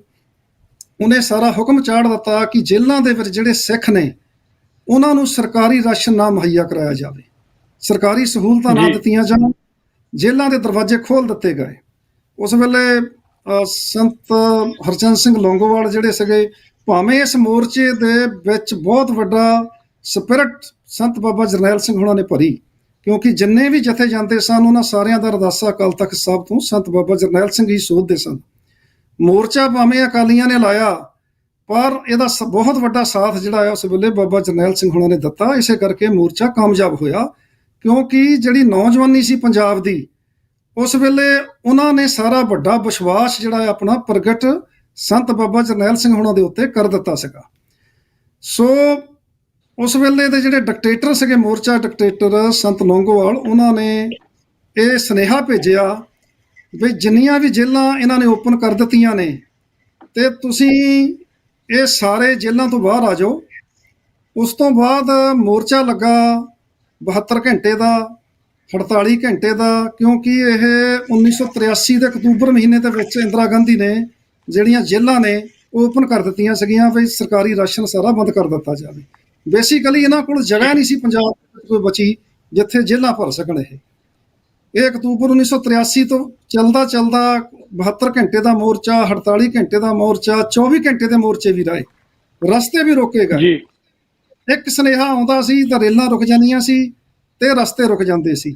ਉਹ ਹੌਲੀ ਹੌਲੀ ਜਿਹੜਾ ਆ ਜੂਨ ਤੱਕ ਇਹ ਮੁਕੰਮਲ ਹੋਇਆ ਸਾਰਾ ਕੰਮ, ਕਿਉਂਕਿ ਇਹਨਾਂ ਦੀ ਤਿਆਰੀ ਪਹਿਲਾਂ ਕੀਤੀ ਹੋਈ ਸੀ। ਤੇ ਆਪਾਂ ਸਾਰਿਆਂ ਨੂੰ ਪਤਾ ਕਿ ਜੂਨ ਦੇ ਪਹਿਲੇ ਹਫ਼ਤੇ ਇਹ ਵੱਡਾ ਭਾਣਾ ਵਰਤਿਆ, ਜਿਹਦੇ ਵਿੱਚ ਵੱਡੀਆਂ ਸ਼ਹਾਦਤਾਂ ਹੋਈਆਂ। ਮੈਂ ਸਮਝਦਾ ਕਿ ਇਹ ਪੰਜਾਬੀ ਹੱਕਾਂ ਦੀ ਲੜਾਈ ਸੀ, ਜਿਹਦੇ ਵਿੱਚ ਪਾਣੀਆਂ ਦੀ ਲੜਾਈ ਸੀ। ਤੁਸੀਂ ਅਨੰਦਪੁਰ ਸਾਹਿਬ ਰੈਜੂਲੇਸ਼ਨ ਉਸ ਵੇਲੇ ਪੜ੍ਹਿਆ ਹੋਣਾ ਸਾਰਾ ਹੀ। ਉਹ ਭਾਰਤ ਦੇ ਸੰਵਿਧਾਨ ਦੇ ਫਰੇਮ ਦੇ ਵਿੱਚ ਉਸ ਪੀਰੀਅਡ 'ਚ ਆਉਂਦਾ ਸੀਗਾ। ਪਰ ਜਦੋਂ ਜੀ 2 ਜੂਨ ਨੂੰ 1 ਜੂਨ ਨੂੰ ਤੋਂ ਪਹਿਲਾਂ ਹੀ ਆਰਮੀ ਜਿਹੜੀ ਆ ਉਹ ਪੰਜਾਬ ਦੇ ਵਿੱਚ ਆ ਗਈ ਸੀਗੀ, ਤੇ ਸੰਤ ਬਾਬਾ ਜਰਨੈਲ ਸਿੰਘ ਹੋਣਾ ਨੇ ਫਿਰ ਮੈਸੇਜ ਕੌਮ ਨੂੰ ਦਿੱਤਾ ਸੀ। ਉਹ ਇਹੀ ਸੀਗਾ ਕਿ ਜੇ ਫੌਜ ਦੇ ਪੈਰ ਫਿਰ ਆ ਗਏ, ਪੈ ਗਏ, ਤਾਂ ਫਿਰ ਉਸ ਵੇਲੇ ਜਿਹੜਾ ਖਾਲਿਸਤਾਨ ਦੁਨੀਆ 'ਚ ਬਣੂਗਾ ਤੇ ਦੁਨੀਆ ਵੇਖੂਗੀ ਇਸ ਦੇਸ਼ ਨੂੰ। ਸੋ ਮੈਂ ਸਮਝਦਾ ਕਿ ਇਹ ਅਟੈਕ ਤੋਂ ਪਹਿਲਾਂ ਸਿੱਖ ਕਦੇ ਵੀ ਨਹੀਂ ਸੀ ਚਾਹੁੰਦੇ ਕਿ ਅਸੀਂ ਚਲੋ ਵੱਖਰਾ ਦੇਸ਼ ਲੈ ਕੇ ਰਹੀਏ। ਸਿੱਖ ਫਿਰ ਵੀ ਚਾਹੁੰਦੇ ਸੀ ਕਿ ਅਸੀਂ ਇੱਕ ਨੰਬਰ ਦੇ ਸ਼ਹਿਰੀ ਬਣ ਕੇ ਹਿੰਦੁਸਤਾਨ ਨਾਲ ਰਹਿਣਾ ਚਾਹੁੰਦੇ ਹਾਂ, ਕਿਉਂਕਿ ਸਾਡੇ ਵੱਡੇ ਵਡੇਰਿਆਂ ਨੇ ਇਸ ਦੇਸ਼ ਦੇ ਲਈ ਆਪਣਾ ਖੂਨ ਡੋਲਿਆ, ਕੁਰਬਾਨੀਆਂ ਦਿੱਤੀਆਂ। ਪਰ ਜੀ ਜਿਹੜੀ ਉਹ ਸਮੇਂ ਦੀ ਪ੍ਰਾਈਮ ਮਿਨਿਸਟਰ ਜਾਂ ਹਿੰਦੂ ਲੀਡਰਸ਼ਿਪ ਸੀ, ਉਹਨਾਂ ਨੇ ਧਾਰਿਆ ਹੋਇਆ ਸੀ ਕਿ ਇਹਨਾਂ ਨੂੰ ਸਬਕ ਸਿਖਾਉਣਾ ਸਿੱਖਾਂ ਨੂੰ, ਕਿਉਂਕਿ ਐਮਰਜੈਂਸੀ ਦੇ ਵਿੱਚ ਬਹੁਤ ਵੱਡਾ ਰੋਲ ਅਦਾ ਕੀਤਾ ਸੀ ਸਿੱਖਾਂ ਨੇ। ਉਹ ਵੀ ਸਾਰਾ ਰੰਜ ਸੀਗਾ ਉਹਨੂੰ ਇੰਦਰਾ ਗਾਂਧੀ ਦੇ ਦਿਮਾਗ ਦੇ ਵਿੱਚ। ਤੇ ਦੂਜੀ ਗੱਲ ਆ, ਜਿਹੜੀ ਅੱਜ ਦੀ ਸਰਕਾਰ ਹੈ ਬੀਜੇਪੀ ਆ, ਇਹਦੇ ਵੱਡੇ ਲੀਡਰ ਅਡਵਾਨੀ ਜਾਂ ਵਾਜਪਾਈ ਜਾਂ ਉਸ ਵੇਲੇ ਦੀ ਹਿੰਦੂ ਲੀਡਰਸ਼ਿਪ ਸੀ ਸਾਰੀ, ਉਹ ਤਕਰੀਬਨ ਇਸ ਗੱਲਾਂ ਦੇ ਨਾਲ ਸਹਿਮਤ ਸੀਗੀ ਕਿ ਦਰਬਾਰ ਸਾਹਿਬ ਦੇ ਉੱਤੇ ਅਟੈਕ ਕੀਤਾ ਜਾਵੇ। ਸੋ ਅਟੈਕ ਹੋਇਆ, ਜਿਹਦੇ ਵਿੱਚ ਹਜ਼ਾਰਾਂ ਜਿਹੜੀਆਂ ਸਿੰਘ ਸਿੰਘਣੀਆਂ, ਖਾਸ ਕਰਕੇ ਜਿਹੜੇ ਸਾਡੇ ਸ਼ਰਧਾਲੂ ਆਏ ਹੋਏ ਸੀਗੇ, 18 ਦਿਨਾਂ ਦੇ ਬੱਚੇ, ਈਵਨ ਜਿਵੇਂ ਮੈਂ ਕਹਿੰਦਾ ਬਈ ਤੁਸੀਂ ਦੇਖੋ ਜਿਵੇਂ ਯਹੂਦੀਆਂ ਦਾ ਮਤਲਬ ਘਾਣ ਹੋਇਆ, ਉਹਨਾਂ ਦੀ ਨਸਲਕੁਸ਼ੀ ਹੋਈ ਆ, ਉਸ ਤਰਜ਼ ਦੇ ਉੱਤੇ ਹੀ ਮੈਂ ਸਮਝਦਾ ਦਰਬਾਰ ਸਾਹਿਬ ਦੇ ਵਿੱਚ ਵੀ ਉਹਨਾਂ ਕਮਰਿਆਂ ਦੇ ਵਿੱਚ ਜਿੱਥੇ 10 ਬੰਦੇ ਨਹੀਂ ਬੈਠ ਸਕਦੇ, 50 ਬੰਦੇ ਵਾੜ ਕੇ ਬਾਹਰੋਂ ਜਿੰਦੇ ਲਾ ਕੇ ਗਰਮੀ ਦੇ ਨਾਲ ਸਾਹ ਘੁੱਟ ਕੇ ਇਹਨਾਂ ਨੇ ਮਤਲਬ ਸ਼ਹੀਦ ਕੀਤੇ ਆ। ਸੋ ਉਹਨਾਂ ਦਾ ਹਫ਼ਤਾ ਸਾਰਾ ਲੰਘ ਕੇ ਗਿਆ। ਹੁਣ ਮਹੀਨਾ ਮੈਂ ਸਮਝਦਾ ਕਿ ਅਸੀਂ ਇਸੇ ਰੂਪ ਦੇ ਵਿੱਚ ਵੇਖ ਰਹੇ ਹਾਂ। ਇਹਦਾ ਸਾਰੀ ਛੋਟੀ ਜਿਹੀ ਆਪਾਂ ਬੈਕਗਰਾਉਂਡ ਜਿਹੜੀ ਆਪਾਂ ਸਾਰੀ ਸਾਂਝੀ ਕੀਤੀ ਆ, ਜਿੱਥੋਂ ਸ਼ੁਰੂ ਕੀਤੀ ਆ। ਸੋ ਸਿੱਖਾਂ ਨੇ ਆਪਣਾ ਬਹੁਤ ਵੱਡਾ ਯੋਗਦਾਨ ਪਾਇਆ ਸੀ ਇਹ ਭਾਰਤ ਦੇਸ਼ ਤੇ ਪਾਕਿਸਤਾਨ ਨੂੰ ਬਣਾਉਣ ਵਾਸਤੇ। ਅਸੀਂ ਇਹਨਾਂ ਦੇ ਵਿਸ਼ਵਾਸ ਦੇ ਉੱਤੇ ਇਹਨਾਂ ਦੇ ਨਾਲ ਆਏ, ਤੇ ਹੁਣ ਸਾਡਾ ਜਿਹੜਾ ਲੜਾਈ ਆ ਉਹ ਸਾਡੀ ਸਾਵਰਨਟੀ ਦੀ ਲੜਾਈ ਆ। ਤੇ ਸਾਡੀ ਜਦੋਂ ਨਸਲ ਖੁਸ਼ੀ ਅਕਾਲ ਤਖਤ ਸਾਹਿਬ ਤੇ ਅਟੈਕ ਹੋ ਗਿਆ, ਤੇ ਬਹੁਤ ਸਾਡੇ ਵੀਰ ਅਜੇ ਵੀ ਜੀ ਵੱਧ ਅਧਿਕਾਰ ਲੈ ਲਓ। ਵੱਧ ਅਧਿਕਾਰ ਕੀ ਕਰਨਗੇ? 70 ਸਾਲ 75 ਸਾਲ ਇਹਨਾਂ ਨੇ ਕਸ਼ਮੀਰ ਨੂੰ ਦੇ ਛੱਡੇ, ਤੇ ਜਦੋਂ ਸਮਾਂ ਆਇਆ ਉਹਨਾਂ ਨੇ ਕੱਟ ਕੇ ਉਹ ਮਾਰੇ। ਇਹ ਤਾਂ ਅੱਜ ਤੁਹਾਨੂੰ ਅਧਿਕਾਰ ਦੇ ਦੇਣਗੇ, ਕੱਲ ਨੂੰ ਪਾਰਲੀਮੈਂਟ ਦੇ ਵਿੱਚ ਫੇਰ ਪਾਸ ਕਰ ਦੇਣਗੇ ਕਿ ਪੰਜਾਬ ਦੇ ਜਾਂ ਕਸ਼ਮੀਰ ਦੇ ਜਿਹੜੇ ਆ ਵੱਧ ਅਧਿਕਾਰ ਆ ਉਹ ਕੱਟੇ ਜਾਂਦੇ ਆ। ਤੁਹਾਡੇ ਸਾਹਮਣੇ 370 ਉਹਨਾਂ ਨੇ ਕਸ਼ਮੀਰ ਦੀ ਵੱਢੀ ਆ, ਤੇ ਈਵਨ ਜਿਹੜਾ ਲੇਹ ਲਦਾਖ ਆ ਉਹ ਵੀ ਉਹਨਾਂ ਨੇ ਕੱਟ ਕੇ ਪਰੇ ਕਰ ਦਿੱਤਾ। ਸੋ ਮੇਰਾ ਖਿਆਲ ਆ ਵੀ ਆਪਾਂ ਨੂੰ ਜਿਹੜੀ ਹੁਣ ਲੜਾਈ ਸੰਤ ਬਾਬਾ ਜਰਨੈਲ ਸਿੰਘ ਹੁਣੀ ਨਿਸ਼ਾਨਦੇਹੀ ਕਰ ਗਏ ਆ, ਉਹ ਰਬਟ ਇੱਕ ਲਿਖਾਗਾ ਆ ਕੌਮ ਦੇ ਵਿੱਚ, ਉਹਦੇ ਤੇ ਪਹਿਰਾ ਦਈਏ, ਜਿਹਦੇ ਤੇ ਬਹੁਤ ਸ਼ਹਾਦਤਾਂ ਹੋਈਆਂ। ਅੱਜ ਜਿਹੜਾ ਸਾਡਾ ਨਿਸ਼ਾਨਾ ਖਾਲਿਸਤਾਨ ਦਾ, ਇਹ ਬਹੁਤ ਵੱਡੇ ਪੱਧਰ ਤੇ ਜਾ ਚੁੱਕਾ, ਵੱਡੇ ਨੇਸ਼ਨਾਂ ਦੇ ਦਿਮਾਗ 'ਚ ਆ ਚੁੱਕਾ, ਔਰ ਲੋਕ ਇਹਨੂੰ ਸਮਝ ਰਹੇ ਨੇ। ਤੇ ਮੇਰਾ ਖਿਆਲ ਆ ਵੀ ਹੁਣ ਦੇਖੋ ਤੁਹਾਡੇ ਸਾਹਮਣੇ ਹੀ ਲੜਾਈ ਦੋ ਮੁਲਕਾਂ ਦੀ ਲੱਗੀ। 3 ਨਿਊਕਲੀਅਰ ਦੇਸ਼ ਨੇ, ਇੱਕ ਪਾਸੇ ਚੀਨ ਹੈ, ਇੱਕ ਪਾਸੇ ਪਾਕਿਸਤਾਨ ਹੈ, ਇੱਕ ਪਾਸੇ ਜਿਹੜਾ ਹੈਗਾ ਇੰਡੀਆ ਆ। ਸਰਦਾਰ ਸਿਮਰਨਜੀਤ ਸਿੰਘ ਮਾਨ 35 ਸਾਲ ਤੋਂ ਆ ਰਹੇ ਨੇ ਕਿ ਅਗਰ 3 ਨਿਊਕਲੀਅਰ ਦੇਸ਼ ਭਿੜ ਗਏ, ਸਾਡੀ ਤੇ ਸੈਂਡਵਿਚ ਬਣ ਜੂ ਤੇ ਸਾਡੀ ਸੱਭਿਅਤ ਹਮੇਸ਼ਾ ਲਈ ਖਤਮ ਹੋ ਜਾਊਗੀ। ਖਾਸ ਕਰਕੇ ਉਹ 2 ਮੁਲਕ ਜਿਹੜੇ ਐਨਮੀ 1000 ਤੋਂ ਵੱਧ ਕੌਮਾਂ ਇੱਕ ਦੂਸਰੇ ਦੀਆਂ ਐਨਮੀ ਨੇ। ਸੋ ਮੇਰਾ ਖਿਆਲ ਹੈ ਵਰਲਡ ਦੀ ਇੱਕ ਦਿਨ ਮਜਬੂਰੀ ਬਣੂਗੀ। ਸਾਡੀ ਤਾਂ ਆਪਣੀ ਤਾਂ ਲੜਾਈ ਹੈਗੀ ਆ, ਇਹ ਵਰਲਡ ਦੀ ਵੀ ਇੱਕ ਮਜਬੂਰੀ ਬਣੂਗੀ ਕਿ 2 ਦੇਸ਼ਾਂ ਜਾਂ 3 ਦੇਸ਼ਾਂ ਦੇ ਵਿਚਾਲੇ ਇੱਕ ਸਟੇਟ ਜਿਹੜੀ ਆ ਉਹ ਖਾਲਿਸਤਾਨ ਕੱਟੀ ਜਾਵੇ, ਤਾਂ ਕਿ ਸਾਊਥ ਏਸ਼ੀਆ ਦੇ ਵਿੱਚ ਹਮੇਸ਼ਾ ਵਾਸਤੇ ਪੀਸ ਕੀਤਾ ਜਾਵੇ। ਉਹ ਪੀਸ ਤਾਂ ਹੀ ਹੋ ਸਕਦਾ ਜੇ ਅਸੀਂ ਵਿਚਾਲੇ ਆਉਂਦੇ ਹਾਂ, ਤੇ ਜਦੋਂ ਅਸੀਂ ਵਿਚਾਲੇ ਆ ਜਾਾਂਗੇ ਹਮੇਸ਼ਾ ਵਾਸਤੇ ਜਿਹੜਾ ਉਹ ਪੀਸ ਕਰਾਂਗੇ। ਸੋ ਮੈਂ ਸਮਝਦਾ ਇਹੀ ਸ਼ਰਧਾਂਜਲੀ ਇਸ ਹਫ਼ਤੇ ਨੂੰ ਹੋਊਗੀ, ਜਿਨ੍ਹਾਂ ਮੈਂ ਸਮਝਦਾ ਕਿ ਜਿਸ ਕਰਕੇ ਵੱਡੀਆਂ ਪੰਜਾਬ ਦੀਆਂ ਮੰਗਾਂ ਵਾਸਤੇ ਸ਼ਹਾਦਤਾਂ ਹੋਈਆਂ, ਉਹਨਾਂ ਸ਼ਹੀਦਾਂ ਨੂੰ ਇਹੀ ਸ਼ਰਧਾਂਜਲੀ ਆ ਕਿ ਆਪਾਂ ਤਕੜੇ ਹੋ ਕੇ ਆਪਣੀ ਸਾਵਰਨ ਸਟੇਟ ਖੜੀ ਕਰੀਏ, ਕਿਉਂਕਿ ਆਪਾਂ ਇੱਕ ਨੇਸ਼ਨ ਹੈ। ਗੁਰੂ ਨਾਨਕ ਸਾਹਿਬ ਨੇ ਇੱਕ ਆਪਾਂ ਨੂੰ ਵੱਖਰੀ ਕੌਮ ਬਣਾਇਆ, ਵੱਖਰਾ ਧਰਮ ਬਣਾਇਆ, ਤੇ ਆਪਾਂ ਵੀ ਇੱਕ ਰਾਜ ਭਾਗ ਵਾਲੇ ਹੋਈਏ। ਸੋ ਮੈਂ ਤਾਂ ਇਹੀ ਸ਼ਰਧਾਂਜਲੀ ਅਰਪਣ ਸ਼ਹੀਦਾਂ ਨੂੰ, ਤੇ ਬਾਕੀ ਤੁਸੀਂ ਕਰੋ ਗੱਲ। ਜੀ ਬਿਲਕੁਲ ਜੀ, ਪ੍ਰੋਗਰਾਮ ਤੁਸੀਂ ਵੇਖ ਸੁਣ ਰਹੇ ਹੋ ਦਿਲ ਦੀਆਂ ਗੱਲਾਂ। ਮੈਂ ਆਪ ਜੀ ਦਾ ਹੋਸਟ ਮਨਵੀਰ ਸਿੰਘ, ਮੇਰੇ ਨਾਲ ਜੁੜੇ ਹੋਏ ਨੇ ਸਰਦਾਰ ਬੂਟਾ ਸਿੰਘ ਖੜੌਂਦ, ਜਿਹੜੇ ਕਨਵੀਨਰ ਨੇ ਨਾਰਥ ਅਮਰੀਕਾ ਸ਼੍ਰੋਮਣੀ ਅਕਾਲੀ ਦਲ ਅੰਮ੍ਰਿਤਸਰ ਦੇ। ਔਰ ਮੈਂ ਸਰੋਤਿਆਂ ਨੂੰ ਬੇਨਤੀ ਵੀ ਕਰਨੀ ਚਾਹੁੰਦਾ ਜੀ, ਜੇ ਤੁਸੀਂ ਸਾਨੂੰ TV 84 ਦੇ ਰਾਹੀਂ ਜਿਹੜਾ ਮੇਨ ਚੈਨਲ ਆ ਉਹਦੇ ਰਾਹੀਂ ਵੇਖ ਰਹੇ ਹੋ ਤਾਂ ਵੈਰੀ ਗੁੱਡ। ਜੇ ਤੁਸੀਂ ਕਿਸੇ ਹੋਰ ਗੈਜਟ ਰਾਹੀਂ ਦੇਖ ਰਹੇ ਹੋ, ਜੇ ਤੁਸੀਂ ਸਾਨੂੰ ਵੈਬਸਾਈਟ ਤੇ ਦੇਖ ਰਹੇ ਹੋ tv84.tv ਤੇ, ਜਾਂ ਸਾਨੂੰ YouTube Facebook ਤੇ ਦੇਖ ਰਹੇ ਹੋ, ਤਾਂ ਇਸ ਗੱਲਬਾਤ ਨੂੰ ਸ਼ੇਅਰ ਕਰੋ, ਤਾਂ ਕਿ ਇਹ ਜਿਹੜੀ ਅਹਿਮ ਜਾਣਕਾਰੀ ਹੈ ਇਹਨੂੰ ਅਸੀਂ ਹੋਰ ਵੀ ਜਿਹੜਾ ਵੱਧ ਤੋਂ ਵੱਧ ਜਿਹੜਾ ਉਹ ਸਰੋਤਿਆਂ ਤੱਕ ਜਾਂ ਦਰਸ਼ਕਾਂ ਤੱਕ ਜਿਹੜੇ ਉਹ ਪਹੁੰਚਾ ਸਕੀਏ। ਔਰ ਪ੍ਰੋਗਰਾਮ ਦੇ ਵਿੱਚ ਹਿੱਸਾ ਲੈਣ ਲਈ 514 476 8484 ਇਸ ਤੇ ਤੁਸੀਂ ਸਿੱਧੀ ਵੀ ਗੱਲ ਕਰ ਸਕਦੇ ਹੋ, ਔਰ WhatsApp ਕਾਲ ਵੀ ਕਰ ਸਕਦੇ ਹੋ, ਜਾਂ ਫਿਰ ਆਪਣਾ ਤੁਹਾਡਾ ਕੋਈ ਜੇ ਸਵਾਲ ਜਾਂ ਫਿਰ ਸੁਝਾਅ ਹੈ ਤਾਂ ਤੁਸੀਂ WhatsApp ਦੇ ਉੱਤੇ ਮੈਸੇਜ ਕਰਕੇ ਵੀ ਸਾਡੇ ਨਾਲ ਸਾਂਝ ਪਾ ਸਕਦੇ ਹੋ। ਔਰ ਮੈਂ ਕੋਸ਼ਿਸ਼ ਕਰਾਂਗਾ ਕਿ ਜਿਹੜੇ YouTube ਤੇ ਮੈਸੇਜ ਨੇ ਪ੍ਰੋਗਰਾਮ ਦੇ ਦੌਰਾਨ ਉਹ ਵੀ ਜਿਹੜੇ ਆ ਉਹ ਪੜ੍ਹਾਂ। ਸੋ ਸ਼ੇਅਰ ਜ਼ਰੂਰ ਕਰੋ ਜੀ, ਤਾਂ ਕਿ ਪ੍ਰੋਗਰਾਮ ਆ ਜਿਹੜਾ ਉਹ ਵੱਧ ਸਪਰੈਡ ਹੋ ਸਕੇ। ਸੋ ਸਰਦਾਰ ਬੂਟਾ ਸਿੰਘ ਜੀ, ਤੁਸੀਂ ਲੜਾਈ ਦੀ ਗੱਲ ਕੀਤੀ ਆ, ਇਹ ਅਕਸਰ ਵੇਖਣ ਨੂੰ ਆਇਆ ਜਿੱਥੇ ਸਾਨੂੰ ਇੱਕ ਵੱਡਾ ਹਿੱਸਾ ਜਿਹੜਾ ਉਹ ਛੱਡ ਕੇ ਮਜਬੂਰ ਕੀਤਾ ਗਿਆ ਇੱਧਰ ਆਉਣ ਨੂੰ, ਜਾਂ ਉਹਨੂੰ ਇਤਿਹਾਸਕ ਸਾਡੀ ਗਲਤੀ ਸਮਝ ਲਓ ਜਾਂ ਜੋ ਵੀ ਆ। ਪਰ ਉਹਦੇ ਬਾਵਜੂਦ ਵੀ ਜਦੋਂ ਕੋਈ ਵੀ ਗੱਲ ਹੁੰਦੀ ਆ, ਕੋਈ ਛਿੱਕ ਵੀ ਵੱਜਦੀ ਆ, ਪਹਿਲਾਂ ਤਾਂ ਜਿਹੜਾ ਇੱਕੋ ਇੱਕ ਸਾਨੂੰ ਜਿਹੜੀ ਆ ਇੱਕ ਸਹੂਲਤ ਜਿਹੜੀ ਆ ਸਮਹਾਉ ਉਹ ਮਿਲ ਗਈ ਕਿ ਸਿੱਖ ਜਿਹੜੇ ਆ ਉਹ ਸ਼੍ਰੀ ਕਰਤਾਰਪੁਰ ਸਾਹਿਬ ਦੇ ਦਰਸ਼ਨ ਕਰ ਸਕਣ, ਜਿੱਥੇ ਗੁਰੂ ਨਾਨਕ ਪਾਤਸ਼ਾਹ ਨੇ ਆਪਣੇ ਜ਼ਿੰਦਗੀ ਦੇ ਜਿਹੜੇ ਆ ਆਖਰੀ ਸਾਲ ਜਿਹੜੇ ਬਿਤਾਏ ਸੀਗੇ ਖੇਤੀ ਕਰਦਿਆਂ। ਔਰ ਉਹ ਇਸ ਛੋਟੀ ਜਿਹੀ ਸਹੂਲਤ ਨੂੰ ਵੀ ਜਿਹੜੀ ਮਜਬੂਰਨ ਬੱਸ ਜਿਹੜੀ ਆ ਇਹਨਾਂ ਨੂੰ ਉਹ ਦੇਣੀ ਪਈ ਆ, ਕਿਉਂਕਿ ਪਾਕਿਸਤਾਨ ਨੇ ਪਹਿਲਾਂ ਐਲਾਨ ਕਰਤਾ ਸੀ। ਸੋ ਇਹਨਾਂ ਕੋ ਕੋਈ ਜਿਹੜਾ ਭਾਰਤ ਦੀ ਸਰਕਾਰ ਕੋ ਕੋਈ ਵੀ ਬਹਾਨਾ ਨਹੀਂ ਸੀ ਬਚਿਆ, ਪਰ ਫੇਰ ਵੀ ਉਹਨੂੰ ਗਾਹੇ ਵਗਾਹੇ ਕਦੀ ਉਹਨੂੰ ਟੈਰਰਿਜ਼ਮ ਨਾਲ ਜੋੜ ਕੇ ਵੇਖਿਆ ਜਾ ਰਿਹਾ, ਕਦੀ ਉਹ ਕੋਵਿਡ ਆ ਗਿਆ ਤਾਂ ਬੰਦ ਕਰਤਾ, ਜਦ ਕਿ ਵਪਾਰ ਜਿਹੜਾ ਕੋਈ ਮਾੜੀ ਮੋਟੀ ਗੱਲ ਕਸ਼ਮੀਰ 'ਚ ਹੁੰਦੀ ਆ ਤੇ ਇਧਰੋਂ ਲਾਂਘੇ ਬੰਦ ਕਰ ਦਿੱਤੇ ਜਾਂਦੇ ਆ। ਹਾਂਜੀ, ਪਰ ਵਪਾਰ ਜਿਹੜਾ ਕਸ਼ਮੀਰ ਤੋਂ ਜਿਹੜੀ ਬੱਸ ਸਰਵਿਸ ਆ ਉਹ ਚੱਲੀ ਜਾਂਦੀ ਆ, ਰਾਜਸਥਾਨ ਗੁਜਰਾਤ ਤੋਂ ਵਪਾਰ ਚੱਲੀ ਜਾਂਦਾ। ਸਾਨੂੰ ਇਹਦਾ ਖਮਿਆਜਾ ਜਿਹੜਾ ਭੁਗਤਣਾ ਪੈ ਰਿਹਾ, ਤੁਸੀਂ ਇਹਦੇ ਬਾਰੇ ਜ਼ਰੂਰ ਥੋੜਾ ਜਿਹਾ ਐਲੈਬੋਰੇਟ ਕਰੋ ਜੀ। ਦੇਖੋ ਸਰਦਾਰ ਮਨਵੀਰ ਸਿੰਘ ਜੀ, ਇਹ ਇਮਰਾਨ ਖਾਨ ਸਾਹਿਬ ਦਾ ਬਹੁਤ ਵੱਡਾ ਇੱਕ ਪਰਉਪਕਾਰ ਸੀ, ਜਿਹੜੀ ਸਿੱਖਾਂ ਦੀ ਬਹੁਤ ਦੇਰ ਤੋਂ ਮੰਗ ਸੀ। ਕੋਈ 2-2.5 ਕਿਲੋਮੀਟਰ ਦੇ ਉੱਤੇ ਗੁਰੂ ਨਾਨਕ ਸਾਹਿਬ ਦਾ ਉਸ ਸਿੱਖ ਧਰਮ ਦੇ ਪਹਿਲ ਬਾਨੀ ਗੁਰੂ ਨਾਨਕ ਸਾਹਿਬ ਪਾਤਸ਼ਾਹ ਦਾ ਉਹਨਾਂ ਨੇ ਆਖਰੀ ਸਮਾਂ ਆਪਣਾ ਗੁਜ਼ਾਰਿਆ ਜੀ। ਦੇਖੋ, ਤੁਸੀਂ ਦੱਸੇ ਦਿੱਤਾ ਕਿ ਇਹ ਭਾਰਤ ਦੀ ਇੱਕ ਮਜਬੂਰੀ ਬਣਾ ਦਿੱਤੀ ਸੀ ਇਮਰਾਨ ਖਾਨ ਸਾਹਿਬ ਨੇ।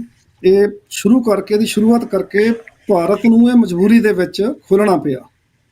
ਸੋ ਮੇਰਾ ਸਵਾਲ ਇਹ ਹੈ ਕਿ ਉੱਥੇ 5000 ਤੱਕ ਯਾਤਰੀ ਇੱਕ ਦਿਹਾੜੀ ਦੇ ਵਿੱਚ ਸ਼ਰਧਾਲੂ ਜਾ ਸਕਦੇ ਨੇ। ਇਹਨਾਂ ਨੇ ਮੈਨੂੰ ਦੱਸੋ ਤੱਕ ਕਿਹੜੇ ਦਿਨ 5000 ਉੱਥੇ ਜਾਣ ਦਿੱਤਾ? ਮੈਕਸਿਮਮ 700-800 ਹਜ਼ਾਰ। ਔਰ ਐਡੀਆਂ ਕੰਸਟਰਕਸ਼ਨਾਂ ਲਾਈਆਂ ਹੋਈਆਂ ਉੱਥੇ ਜਾਣ ਦੇ ਲਈ ਇਹਨਾਂ ਨੇ। ਤੁਸੀਂ ਇੱਕ ਦੇਖੋ ਵੀ ਜਿਹੜਾ ਬਾਰਡਰ, ਦੁਨੀਆ ਦਾ ਕੋਈ ਐਸਾ ਬਾਰਡਰ ਹੈ ਜਿੱਥੇ ਨਫ਼ਰਤ ਫੈਲਾਈ ਜਾਂਦੀ ਹੋਵੇ? ਤੁਸੀਂ ਦੇਖੋ ਵਾਘੇ ਬਾਰਡਰ ਹੈ ਜਿੱਥੇ ਇਹ ਆਪਣੇ ਪਿਛਵਾੜੇ ਦੇ ਉੱਤੇ ਅੱਡੀਆਂ ਮਾਰਦੇ ਆ ਰੋਜ਼, ਉਹ ਤਾਂ 2 ਦਿਨ ਬਾਅਦ ਖੋਲ ਦਿੱਤਾ ਇਹਨਾਂ ਨੇ। ਤੇ ਜਿਹੜਾ ਸਾਡਾ ਪਾਕਿਸਤਾਨ ਹੈ ਜਿੱਥੇ ਸਾਡਾ ਸਾਰਾ ਕੁਝ ਹੈ, ਉਹ ਅੱਜ ਤੱਕ ਵੀ ਬੰਦ ਕੀਤਾ ਹੋਇਆ। ਫਿਰ ਗੁਜਰਾਤ ਦੇ ਬਾਰਡਰ ਨੇ ਇਹਨਾਂ ਨੇ ਬੰਦ ਕੀਤੇ।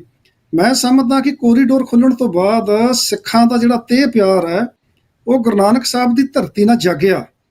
ਇਸ ਜੰਗ ਦੇ ਵਿੱਚ ਸਿੱਖਾਂ ਨੇ ਬਹੁਤ ਵੱਡਾ ਇੱਕ ਨਿਊਟਰਲ ਪਾਰਟ ਇਸੇ ਕਰਕੇ ਰੱਖਿਆ ਸੀਗਾ, ਤੇ ਬਹੁਤ ਸਿੱਖਾਂ ਨੂੰ ਰਾਸ਼ਟਰ ਦਾ ਭੂਤ ਸਵਾਰ ਨਹੀਂ ਹੋਇਆ ਇਸੇ ਕਰਕੇ ਕਿ ਹੁਣ ਸਿੱਖ ਸਮਝਦੇ ਸੀ ਕਿ ਤਾਰਾਂ ਤੋਂ ਪਰੇ ਵੀ ਗੁਰੂ ਨਾਨਕ ਸਾਹਿਬ ਦੀ ਧਰਤੀ ਆ। ਅਸੀਂ ਨਹੀਂ ਚਾਹੁੰਦੇ ਕਿ ਉਸ ਧਰਤੀ ਦਾ ਵੀ ਨੁਕਸਾਨ ਹੋਵੇ ਤੇ ਇਸ ਪੰਜਾਬ ਦਾ ਵੀ ਨੁਕਸਾਨ ਹੋਵੇ। ਇਸੇ ਕਰਕੇ ਸਿੱਖਾਂ ਨੇ, ਮਾਨ ਨੇ ਬਹੁਤ ਵਾਰ ਕਿਹਾ ਕਿ ਜੇ ਜੰਗ ਲੜਨੀ ਆ ਉਹ ਗੁਜਰਾਤ ਦੇ ਵਿੱਚ ਲੜੋ ਤਾਂ ਉੱਥੇ ਹੀ ਖਤਮ ਕਰੋ।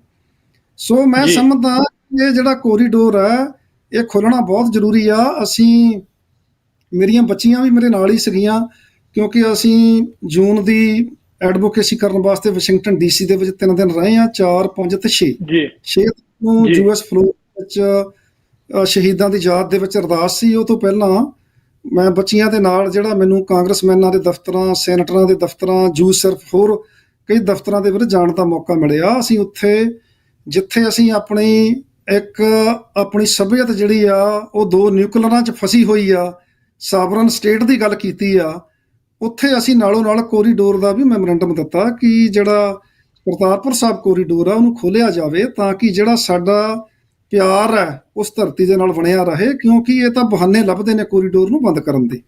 ਔਰ ਤੁਸੀਂ ਜੇ ਉਹਨਾਂ ਨਾਲ ਗੱਲ ਕਰੋ ਤਾਂ ਉੱਥੇ 5000 ਜਿਹੜਾ ਸ਼ਰਧਾਲੂ ਆ ਰੋਜ਼ ਵਿਜ਼ਿਟ ਕਰ ਸਕਦਾ। ਸੋ ਇੱਕ ਤਾਂ ਇਹਨਾਂ ਨੂੰ ਕੋਰੀਡੋਰ ਜ਼ਰੂਰ ਖੋਲ੍ਹਣਾ ਚਾਹੀਦਾ।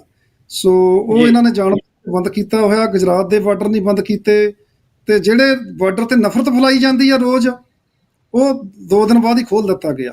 ਸੋ ਕੋਰੀਡੋਰ ਖੋਲ੍ਹਣਾ ਬਹੁਤ ਜ਼ਰੂਰੀ ਹੈ ਤਾਂ ਕਿ ਸਾਡਾ ਉਸ ਧਰਤੀ ਦੇ ਉੱਤੇ ਆਉਣਾ ਜਾਣਾ ਰਹੇ, ਉਸ ਧਰਤੀ ਨਾਲ ਸਾਡਾ ਪਿਆਰ ਬਣਿਆ ਰਹੇ। ਤੇ ਜਿੰਨੀ ਦੇਰ ਅਸੀਂ ਨਤਮਸਤਕ ਕਰਤਾਰਪੁਰ ਸਾਹਿਬ ਨੂੰ ਹੁੰਦੇ ਰਹਾਂਗੇ, ਉਨੀ ਦੇਰ ਸਾਨੂੰ ਧਰਤੀ ਵੀ ਯਾਦ ਰਹੂਗੀ। ਸੋ ਕੋਰੀਡੋਰ ਦਾ ਖੋਲ੍ਹਣਾ ਬਹੁਤ ਜ਼ਰੂਰੀ ਹੈ ਜੀ। ਮੈਂ ਤੁਹਾਡੇ ਨਾਲ ਐਡ ਕਰਨਾ ਚਾਹੁੰਦਾ ਬਹੁਤ ਮੈਂ ਜਦੋਂ ਇਹ ਪੋਸਟ ਪਾਈ ਆਪਣੇ ਫੇਸਬੁੱਕ ਦੇ ਉੱਤੇ ਕਿ ਅਸੀਂ ਸਾਰੀਆਂ ਗੱਲਾਂ ਤਾਂ ਤੁਸੀਂ ਨਹੀਂ ਕੱਢ ਸਕਦੇ, ਚਲੋ ਮੈਂ ਬੇਸਿਕ ਜਿਹੀਆਂ ਗੱਲਾਂ ਲਿਖੀਆਂ, ਅਸੀਂ ਕੋਰੀਡੋਰ ਦੀ ਗੱਲ ਵੀ ਕੀਤੀ, ਤੇ ਇੱਕ ਬੰਦੇ ਨੇ ਲਿਖ ਦਿੱਤਾ ਜੀ ਤੁਸੀਂ ਲੋਕਾਂ ਨੂੰ ਕਨਫਿਊਜ਼ ਨਾ ਕਰੋ, ਜਦੋਂ ਖਾਲਿਸਤਾਨ ਬਣ ਗਿਆ ਤਾਂ ਕੋਰੀਡੋਰ ਤਾਂ ਉਦੋਂ ਖੁੱਲ੍ਹ ਜਾਊਗਾ, ਤੁਸੀਂ ਦੇਖੋ, ਜੀ ਇਹ ਅਨਪੂਣੇ ਦੀਆਂ ਗੱਲਾਂ ਆ। ਖਾਲਿਸਤਾਨ ਤਾਂ ਬਣਨਾ ਹੀ ਆ ਇੱਕ ਦਿਨ। ਇਹਦੇ ਪਿੱਛੇ ਬਹੁਤ ਜੀ ਵੱਡੀਆਂ ਸ਼ਹਾਦਤਾਂ ਹੋਈਆਂ, ਪਰ ਜਿਹੜੀ ਆਪਰਚੁਨਿਟੀ ਸਾਨੂੰ ਮਿਲੀ ਆ, ਅਸੀਂ ਕਿਉਂ ਉਹਨੂੰ ਬੰਦ ਰੱਖੀਏ? ਸੋ ਇਹ ਚੀਜ਼ਾਂ ਵੀ ਜਿਹੜੀਆਂ ਆ। ਬਿਲਕੁਲ ਜੀ। ਹਾਂਜੀ, ਹਾਂਜੀ। ਸੋ ਜੀ ਬਿਲਕੁਲ ਸਰਦਾਰ ਬੂਟਾ ਸਿੰਘ ਜੀ, ਬਿਲਕੁਲ ਇਹ ਗੱਲ ਜਿਹੜੀ ਆ ਇਹ ਸਾਨੂੰ ਸਮਝਣੀ ਪੈਣੀ ਆ। ਖਾਲਿਸਤਾਨ ਤਾਂ ਜਿਹੜਾ ਸਾਡਾ ਆਜ਼ਾਦੀ ਜਿਹੜੀ ਖਾਲਿਸਤਾਨ ਦੀ, ਉਹ ਤਾਂ ਸਾਡਾ ਜਿਹੜਾ ਅਲਟੀਮੇਟ ਨਿਸ਼ਾਨਾ ਹੈ ਹੀ ਹੈ, ਪਰ ਉਸ ਤੋਂ ਪਹਿਲਾਂ ਲੋਕਾਂ ਦੀਆਂ ਰੋਜ਼ਮर्रा ਦੀ ਜ਼ਿੰਦਗੀ ਦੇ ਵਿੱਚ ਹੋਣ ਵਾਲੇ ਜਿਹੜੇ ਕੰਮ ਆ, ਜਿਹੜੀਆਂ ਦਰਪੇਸ਼ ਮੁਸ਼ਕਲਾਂ, ਉਹਨਾਂ ਨੂੰ ਐਡਰੈਸ ਵੀ ਸਾਨੂੰ ਨਾਲ ਨਾਲ ਹੀ ਕਰਨਾ ਪੈਣਾ। ਜੇ ਹੁਣ ਨਸ਼ਿਆਂ ਦੀ ਗੱਲ ਆ, ਜਾਂ ਸਾਡੇ ਗੁਰਧਾਮਾਂ ਦੀ ਸ਼੍ਰੋਮਣੀ ਕਮੇਟੀ ਦੀ ਗੱਲ ਆ, ਜਾਂ ਟੈਕਸਿਸ ਦੀ ਗੱਲ ਆ, ਜਾਂ ਸਾਡੇ ਵਪਾਰ ਦੀ ਗੱਲ ਆ, ਇਹ ਤਾਂ ਖਤਮ ਹੋ ਜਾਣਗੇ ਜੇ ਸਾਨੂੰ 15-20 ਸਾਲ ਹੋਰ ਨਿਕਲ ਕੇ। ਵੈਸੇ ਤਾਂ ਵਾਹਿਗੁਰੂ ਕਰਨ ਕਿ ਅਗਲਾ ਸੂਰਜ ਜਿਹੜਾ ਉਹ ਖਾਲਿਸਤਾਨ ਦੇ ਵਿੱਚ ਚੜ੍ਹੇ ਤੇ ਅਸੀਂ ਉਹਦੇ ਵਸਨੀਕ ਹੋਈਏ, ਪਰ ਜੇ ਜਿੰਨਾ ਸਮਾਂ ਲੰਘ ਗਿਆ, ਕਿਉਂਕਿ ਕੌਮਾਂ ਦੀ ਲੜਾਈ ਆ, ਇਹਦੀ ਕੋਈ ਟਾਈਮ ਲਾਈਨ ਨਹੀਂ ਹੁੰਦੀ। ਇਹ ਕੱਲ ਨੂੰ ਵੀ ਹੋ ਸਕਦਾ, ਇਹਨੂੰ 10 ਸਾਲ 50 ਸਾਲ ਵੀ ਲੱਗ ਸਕਦੇ ਆ। ਤੇ ਜੇ ਉੱਥੇ ਸਾਡਾ ਸੱਭਿਆਚਾਰ, ਸਾਡੀ ਐਜੂਕੇਸ਼ਨ, ਇਹ ਸਾਰਾ ਕੁਝ ਹੀ ਖਤਮ ਹੋ ਗਿਆ, ਤੁਸੀਂ ਦੇਖੋ ਵੀ ਨੌਜਵਾਨੀ ਕਿੱਧਰ ਨੂੰ ਤੁਰ ਰਹੀ ਹੈ। ਇਹ ਟਿਕਟੌਕ ਹੋ ਗਈ, ਫੇਸਬੁੱਕ ਜਾਂ ਰੀਲਾਂ ਪਾਣੀਆਂ, ਜੇ ਇਹ ਸਾਡਾ ਕੰਮ ਨਹੀਂ ਸੀ। ਪਰ ਇਹ ਕਿਉਂ ਹੋਇਆ? ਕਿਉਂਕਿ ਧਰਾਤਲ ਦੇ ਉੱਤੇ ਜਿਹੜੀ ਆ ਸਾਡੀ ਜਿਹੜੀ ਆਵਾਜ਼ ਆ, ਸਾਡੀ ਜਿਹੜੀ ਡਿਸੀਜਨ ਮੇਕਿੰਗ ਦੀ ਪਾਵਰ ਆ, ਉਹ ਸਾਡੇ ਕੋਲ ਨਹੀਂ ਹੈ। ਸਾਡੇ ਗੁਰਦੁਆਰਿਆਂ ਦਾ ਮਿਸਯੂਜ਼ ਕਿਉਂ ਹੋ ਰਿਹਾ ਪੰਜਾਬ ਦੇ ਵਿੱਚ? ਤਖਤਾਂ ਦੇ ਉੱਤੇ ਜਿਹੜੇ ਦਿਨ ਜਿਹੜੇ ਆ, ਸਾਨੂੰ ਉਹ ਸਿਰਫ ਤੇ ਸਿਰਫ ਆਪਣੀ ਆਜ਼ਾਦੀ ਤੇ ਸ਼ਹੀਦਾਂ ਦੇ ਅਕੀਦੇ ਨੂੰ ਜਿਹੜੇ ਆ ਉਹ ਸਮਰਪਿਤ ਕਰਨੇ ਚਾਹੀਦੇ ਸੀ। ਉੱਥੇ ਜਲੂਸ ਨਿਕਲਿਆ ਪਿਆ। ਕੋਈ ਤਖਤ ਕਹੀ ਜਾਂਦਾ ਜੀ ਅਸੀਂ ਅਕਾਲ ਤਖਤ ਨੂੰ ਨਹੀਂ ਮੰਨਣਾ, ਤੇ ਕੋਈ ਕਹੀ ਜਾਂਦਾ। ਸੋ ਇਹ ਜਿਹੜੀਆਂ ਸਾਰੀਆਂ ਗੱਲਾਂ ਇਹ ਨਾਲ ਨਾਲ ਹੀ ਚੱਲਦੀਆਂ ਚੰਗੀਆਂ ਲੱਗਦੀਆਂ ਨੇ। ਇਸੇ ਲਈ ਇਹ ਸਾਡਾ ਉਪਰਾਲਾ ਵੀ ਹੈ। ਔਰ ਮੈਂ ਇੱਕ ਦੋ ਮੈਸੇਜ ਜ਼ਰੂਰ ਪੜਾਂਗਾ ਜੀ। ਗੁਰਭੇਜ ਸਿੰਘ, ਵਾਹਿਗੁਰੂ ਜੀ ਕਾ ਖਾਲਸਾ, ਵਾਹਿਗੁਰੂ ਜੀ ਕੀ ਫਤਿਹ। ਵਾਹਿਗੁਰੂ ਜੀ ਕੀ ਫਤਿਹ ਜੀ। ਬਲਹਾਰ ਸਿੰਘ, ਆਜ਼ਾਦੀ ਹੀ ਹੱਲ ਖਾਲਿਸਤਾਨ,